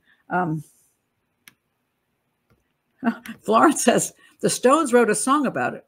Please allow me to introduce myself. I'm a man of wealth and taste. Sympathy for the devil. Interesting. Very interesting. Let's see. Lisa Ann says, congrats, Joe. You got top marks for today's lesson. Yes, indeed. Yeah, you got the. Pat, why do you think Charles tried to poison the busload of tourists all at once? So I'm seeing different versions of this, but apparently there's a whole group of them were supposedly in the hotel, and he poisoned like everybody. And they said originally they said it was like a few, and then it was 20, and then he said, no, it's like 50. I don't know how many he actually poisoned. I don't know if a lot of this is mythology at this point. That's a very good question. And supposedly what happened was, I think the idea was they were going to ingest this stuff and get sick, and then he was going to work with whoever he could get. And they stayed too long at the location and got really sick there. And that's when the suspicion came upon him. Why would he do this? He made some really dumb choices, very brilliant choices, and some very dumb choices. Sometimes I think it's arrogance. Psychopaths can be very arrogant. Sometimes they just want to push the envelope, like how much can I get away with? How stupid are these people? You can't get inside the head of a psychopath like that. You just know that they sort of did these things. So yeah, I don't actually, I couldn't possibly even come to conclusion on that. Let's see.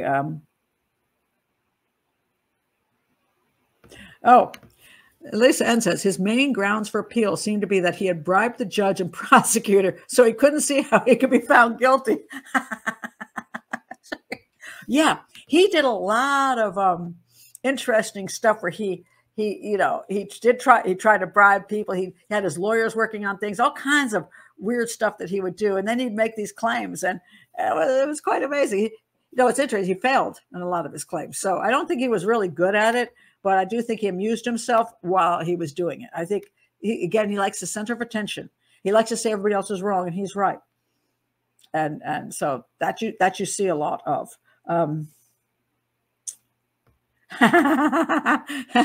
Joe says, the amount of women this bloke's getting, I must be doing something very wrong. Yeah, well, let's put it this way. Women have the same issue. And so, there are women who got a new boyfriend every week and get all the rich guys and all that stuff. Believe me, there's something they're doing that is probably less than appropriate in order to get those deals. So this guy, I think women present themselves as super sexy, and I really love you. They butter up the guy's ego. That's the woman's way of doing it. Butter up the guy's ego and give him sex.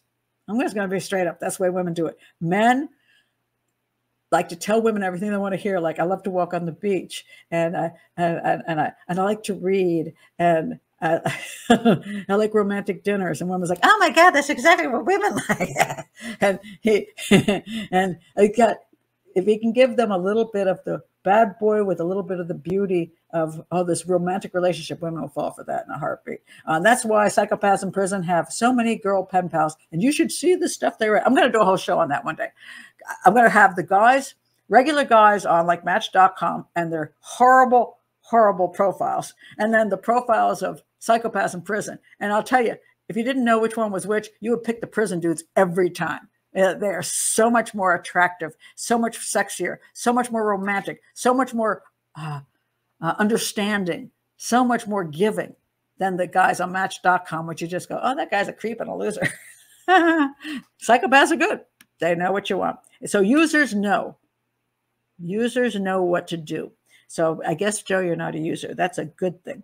And Deanie says, Pat, isn't it the basic rule we teach our 3-year-olds not to trust strangers? We do. And yet, as adults, we feel bad if we don't trust strangers. It's like, A, we're not being fair to them. B, we're ruining a good opportunity, because there is the level that, especially when you're traveling, that sometimes accepting opportunities like that can lead to wonderful times. They can. You can meet the person of your dreams. You could make good friends for life. You could see part of a culture that you would normally never see if you hadn't said yes. But you can also get killed. So we tend to sometimes throw care to the wind because we want the adventure. And if we're lucky, we get the adventure and the good stuff. And sometimes we just don't know how to say no. We don't want to be, oh my God, I'm acting like I don't trust these people. We shouldn't. Why should you trust them? You don't know them, but they will put that one on you, especially if they are manipulative people. They will actually say that to you. Don't you trust me? And you feel guilty saying no. You know what I say when somebody asks me, don't you trust me? I say, oh, hell no. You are not my mother. I trust my mother. I trust my kids. I don't trust anybody I just met 5 minutes ago. So answer is no. I don't have any problem saying that at all. Let's see the comments you have.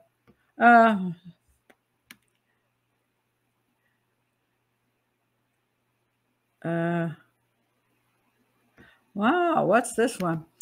And Danny says, a story about a newly married couple. They're going to another country and are befriended by an older couple. Oh, is this the sympathy for the devil?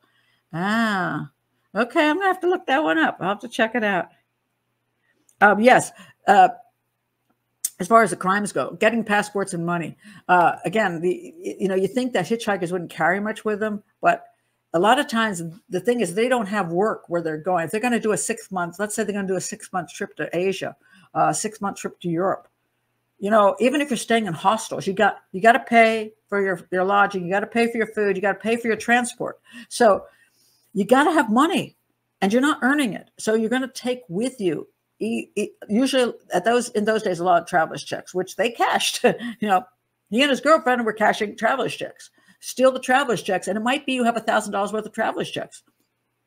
So he gets the passport, so he can use that. Gets $1,000 worth of traveler's checks. If they happen to die, it's just too bad. But he gets what he wants, and then they just. And sometimes when they made them sick, I think they were control. There was an interesting thing why they bothered with that, but some of them they made sick for a while, and I think they were able to use their things while they were sick. I'm a little confused myself about why they would carry that on so long. So I didn't quite get that from the movie or from other things I've seen, why they would have those people being, what they actually brought them back to their homes and were continuing to make them sick. What was the purpose of not just robbing them quickly and getting rid of them? I'm a little confused about that. I may have to do some research to ever figure that one out. Oh, it's interesting. Anne says, the leader of the tour was carrying all the passports. I did not know that. I didn't catch that in the thing. And money while his group was eating, and he wanted to grab that. Oh, that would be interesting. Yeah, that's fascinating. So we want to keep them kind of busy while he. Okay, that might be indeed what he did. I just didn't see anything of that sort. This this is another whole part of this. There's so much in this case. I can't. Yeah, I'm not gonna. I don't tell stories here, so you got to go watch these 3 shows, and you'll get a whole idea of who this guy was. Lisa N says the Australian woman who fell for him while in prison seemed to lack any self-insight, even all these years later, unless they edited that out. Okay, so she was the woman who writes to killers, you know, the killer, I forgot what they're called, but groupies almost. So what happens is when you write to Charles in prison, he needs you for like sending money and other things, you know, doing stuff for him. Meanwhile, you get because he's in prison, you actually never ever have to deal with him. He's never in your house. You never have to worry about sex with him, and you never have to worry about him beating you up or anything. You get this romance from a distance. And, you know, once upon a time, writing letters was such a thing for romance. You know, when people didn't, you know, back in the days when horse and carriage days, everybody wrote letters. And, you know, they had these gorgeous letters instead of just an email or something. They had these gorgeous letters, and it was very romantic. And again, as I said, psychopaths are really good at writing the romantic shit. So, you know, I could see this, you know, I'm an unmarried woman, and let's say I contact Charles Sobhraj, and he's like, oh, believe me, I could do this. I could do this now, even in France. But let's say he's still in prison, and I'm like, hi, I'm criminal profiler Pat Brown, Charles. I'm so fascinated. I think that you're the most intelligent guy, blah, blah, blah. He would have ate that up. I would have gotten letters from Charles saying, Pat, I was able to sneak in a tape of you on TV. I think you're a beautiful woman, and you're so smart. I just love this about you and that about you. And I'm reading these wonderful things about me, and I'm feeling a connection to this guy who's far, far away. And then we write all these letters back and forth. And considering some of the dates I've had in my last 20 years of singleness, I can tell you I might prefer that because I could have a relationship that wasn't threatening and it was just it's all more fantasy than anything else. But you are getting the letters in the mail and opening them up, and there are all the words for you, and you can reread the letters. I totally understand it. Do people care about reality when they can have fantasy? Don't know. And so Deanie says, Pat, do you think you'll get away with it today since we can Google him? Oh, absolutely. You know, he'd probably get married again. I don't know. Wait a minute. What happened to the woman he married? Biswas, whatever her name is. The young one. I don't know what happened to her. I couldn't quite get that picture yet. Oh, absolutely. He's going to be. Now, he's a lot older now, of course, and he's had some health issues, but he can walk around. So, you know, I'm gonna say this. Joe, this is for you, Joe. I take my art classes over at the senior center because I get them for cheap, and I have really great instructors. Let me tell you, some of the older fellows over there, not really exciting. First of all, nobody's handsome or beautiful usually when you hit a certain age. I don't care what all this bullshit these days is. Oh my God, you're just gorgeous at 90. No, you're really not. You know, you might be a wonderful person, attractive, a great smile in that way. Beauty is probably long gone. So, you see guys at the old senior center, and they're stodgy. They're overweight. They got bellies. They got no hair, and they're stuck in their old ways. They're usually boring as hell. I'm sorry, guys. A lot of you are really boring. You don't do new things. You eat at the Olive Garden every freaking week. That's your entire idea of Italian food. You don't have any new hobbies. You talk about how you fixed your lawn, how you're working on your gutters. Then you got old guy Charles, who's had a incredible life. He's fascinating and brilliant. Who would be more interesting? I'm going to start writing this dude. I'm going to throw away everything I've ever said here. I'm going to write Charles a letter. I was going to go to Paris soon, maybe in the spring. I could get a date with Charles. We could go to a restaurant. I'm sure he would sweet talk me because I'm a profiler, and wouldn't he like to hook up with a profile? And I can get Charles.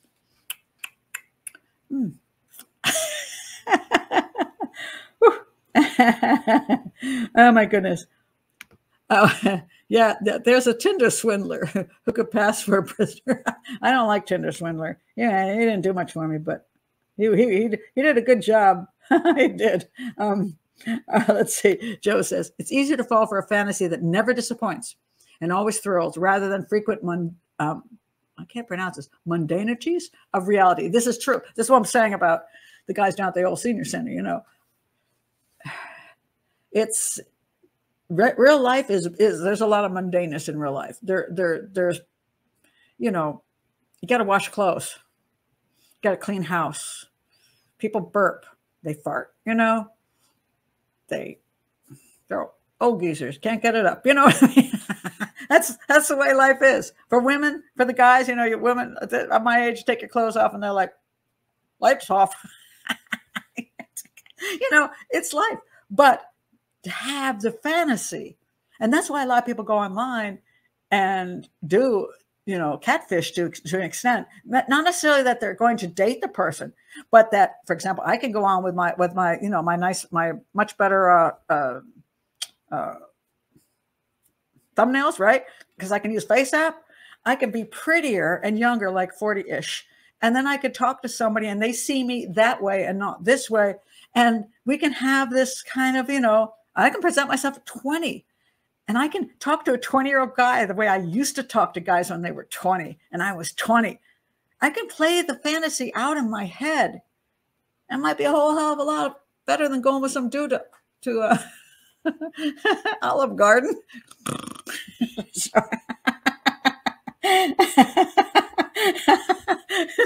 I just ditched Puerto Rico for friends. Yeah, Puerto Rico, they'll see me for who I am. Charles and a guy there will see me just who I am. But Charles might want to use me. You see, there's a difference. I need the guy who wants to use me for something.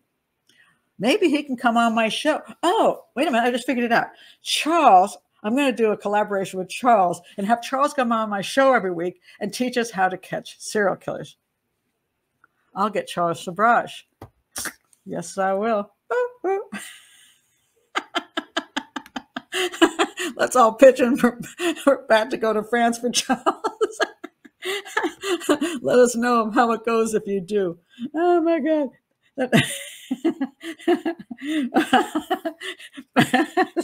If you get the date with Charles, can you do it live? This is becoming a challenge. You got to watch out. I mean, I know he doesn't look like this anymore, but this could be fun. Oh my God. Joe, old geezers farp and can't get it up. I think you've just KO'd every man over 65. Hey, it's not so great for women over 65 either. So I'm just pointing out that in reality, this is normal life. Are there guys who manage to keep fit and not need chemicals and a vacuum? Are there? Yes, there are. I mean, there's some guys who are in amazing shape and have incredible, exciting lives without being Charles Sobhraj. So I will say that. I'm just not meeting any of them. Damn it. Okay. Oh, hiding your money in your bra won't help after you drug shoot. Well, that's true. I mean, when you talk about, I was just saying when I was in Cuba, that's when I had to take, the $11,000. Luckily, what happened was I know how to travel. I know how to fake things. So as long as you don't go with somebody who's going to drug you, which I didn't. You see, I learned how to be smart. No one actually knew I had $11,000. But yes, you know, the backpacker people, they have money. Oh my God. The worst one I ever saw was I was in Morocco. I ran into some Germans, and they actually had a box on their chest with a little lock on it. I'm like, seriously? We all know where your money and your passport are, like on your chest. I couldn't believe it. I was like, what the hell would you wear something like this? Craziness. We could do a GoFundMe. Oh my God, that could be fun. Gretchen says, I love posting videos of me doing my chickens in garden. I'm covered in muck half the time, and I still get weirdos messaging me and telling me I'm beautiful. What? Well, you know, the fact is, that's one thing that when you're on internet, that they will, again, as I pointed out, they'll have 20 boxes open. They'll say to every woman, you're beautiful, no matter what situation she's in and what she looks like that day, because all they want is a response. And then they're going to move forward with whatever they're trying to get over on that woman or man. Women do it too. So, oh my goodness. Yeah. Were they con artists? Oh, no doubt. Most people, a lot of the people, if you get anything on Facebook, like, you know, a message, Facebook request, and the guy starts out with dear, D-E-A-R, dear. Always some creepy dude from someplace. So it's usually from it's very popular coming from certain countries, and I won't say which ones they are. And they say dear as if that's a proper greeting for somebody who you don't know, when it's actually just a big, huge red flag. You're a creep, and you're creeping on me, and you oh, hi, yes, my name is Pat, and now you're gonna try to hook up with me and get a green card or get money from me or whatever the hell you're after. I should get some chickens, says Sarah. We have some. Should I go out there and play with the chickens and put that on Match.com and maybe I'll have more luck? But I'm really thinking Charles might be my ticket. I just can't figure out if I want him for a boyfriend, a fantasy boyfriend, or I want to put him on my show as my, you know, I could get a money grab off of that one. Yeah, every week Charles will be on my show, and he's not even in prison anymore. So he's legitimately not a prison inmate. He's actually a free man. I could have him on my show every week, and we can do crimes together.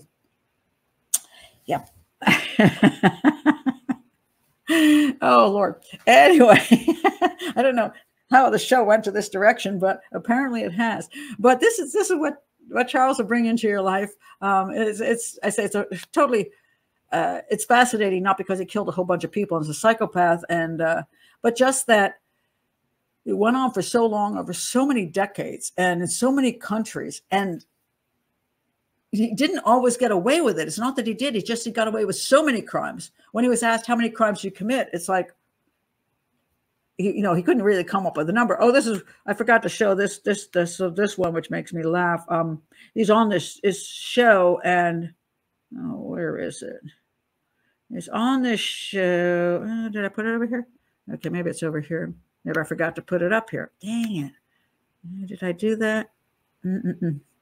Yeah, let me see if I can pull it up, because I think it's the way he responded to, he's on there talking to some show host, and she asks him a couple of questions. Let's see if I can find it.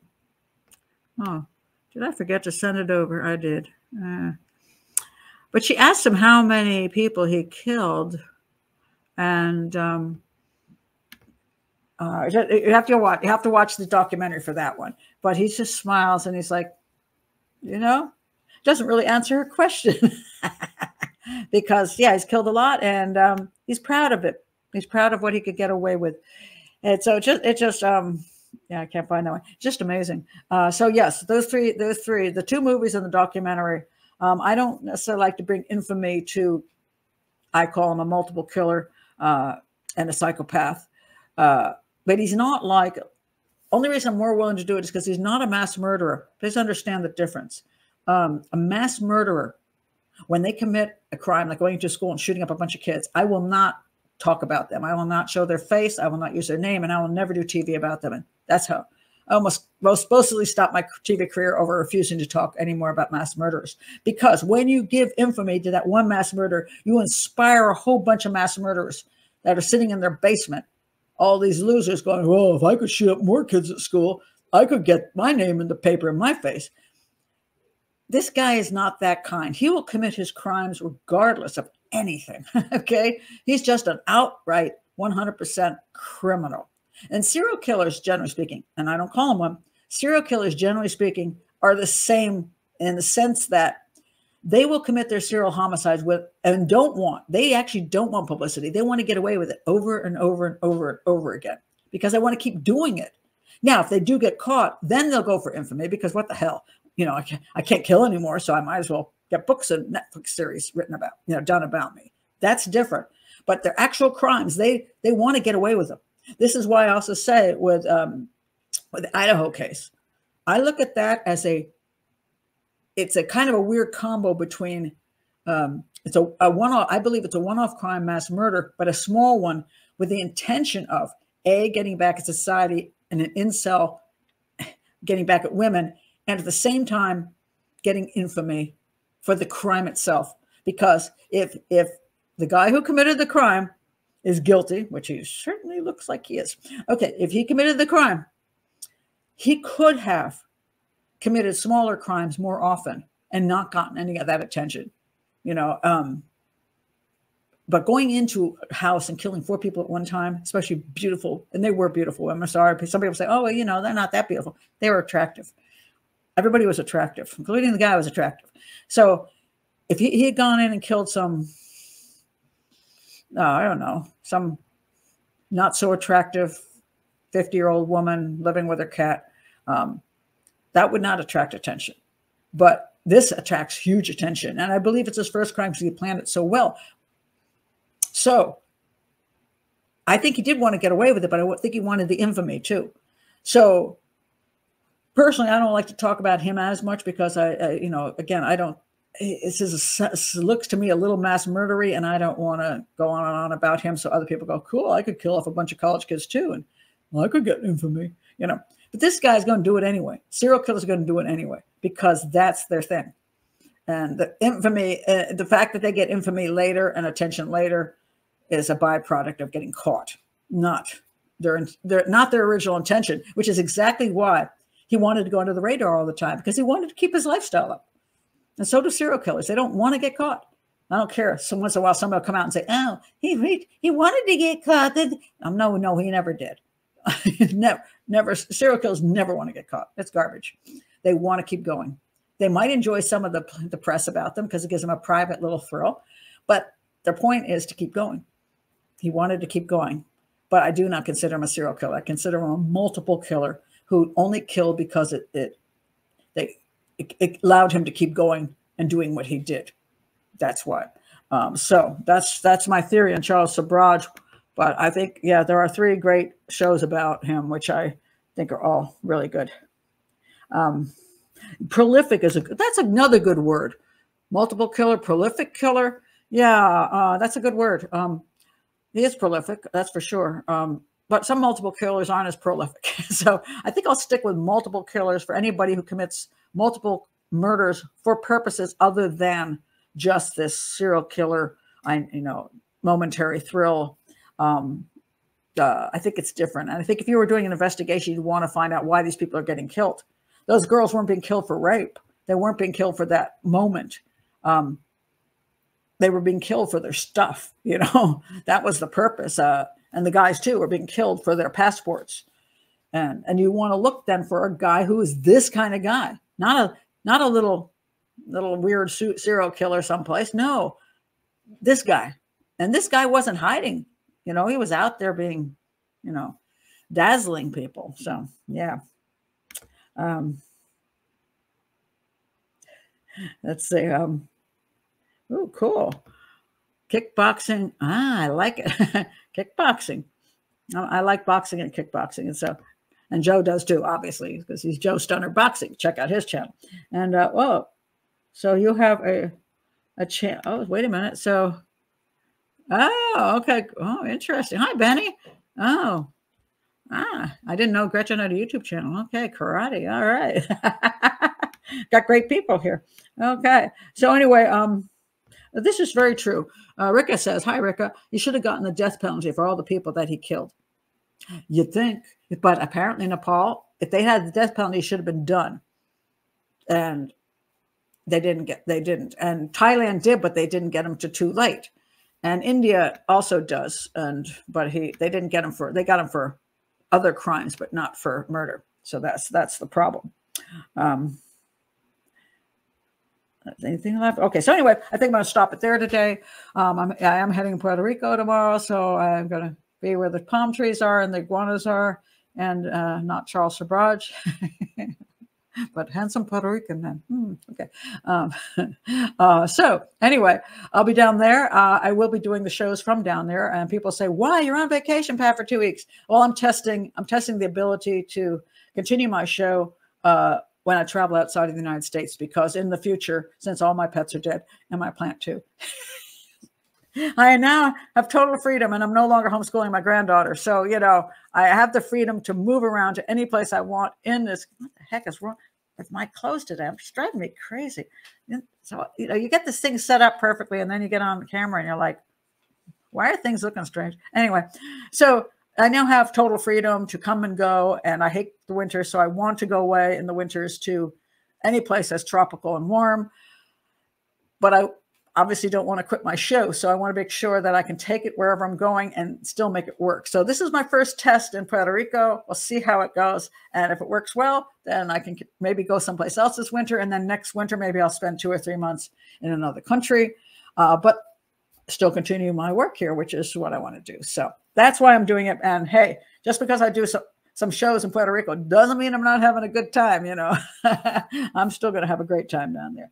For sure. So anyway, any prolific killers in Puerto Rico? I don't know of any, but I'm going to do a Puerto Rican case for my first show when I'm down in Puerto Rico. So, and it is a famous case. So, and it's really bizarre. So it's a good one. It's a good one. I think they're going to demonetize me over it, but it's a good show. So, so anyway, oh, Sarah, glad. Really enjoyed the show today. I'm very glad. Excellent show. Thank you very much, Carrie. Yeah, so safe travels. Thank you very much, Christine. Yeah, hopefully it won't rain the whole time I'm there, but you know how that goes. Yeah. Gretchen says, my YouTube channel is very boring. Boring? I think you say, I probably is not. But hey, having a YouTube channel is not an easy thing. And you know it, right? So I will have a great time there, I'm sure. So anyway, I will see you soon. I'm going to probably be back. I think the hangout last week I turned into I changed that up concerning the crazy stuff being said with linking crimes for Idaho case. So this should be a normal hangout this week. It'll be either Wednesday or Thursday. Don't know when, but yeah. So anyway, hopefully I will see you there, and then we'll do the Puerto Rican case next weekend. I don't know, Saturday or Sunday. It depends on my friend who I'm going to be with. My friend, she's she might have seen something on one of those days she really wants to do. So then I'll have to move it around. But because she wants to have a good time too. We'll see how that goes. What is this? Oh no. Time to destination. Watch it for 10 hours.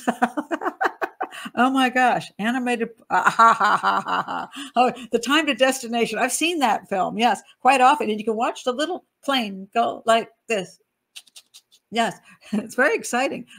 Luckily, Puerto Rico, I'm a through flight, Baltimore to San Juan. It's less than 3 hours through flight. Thank God. And that's one of the reasons I decided to go to Puerto Rico, is because I just wasn't up for a 17-hour flight at the moment. So yeah. I'm addicted to that movie, Benny. Oh my goodness. Hi, Erica. Thank you. This was great. Have a good time. Thank you very much. I appreciate it. And if you're still here at the end, I didn't lose you during the blackout, which was unfortunate. Yes, please do subscribe to the channel. Please do that and join Patreon. Keep the channel going. And I will see you sometime this week. Bye.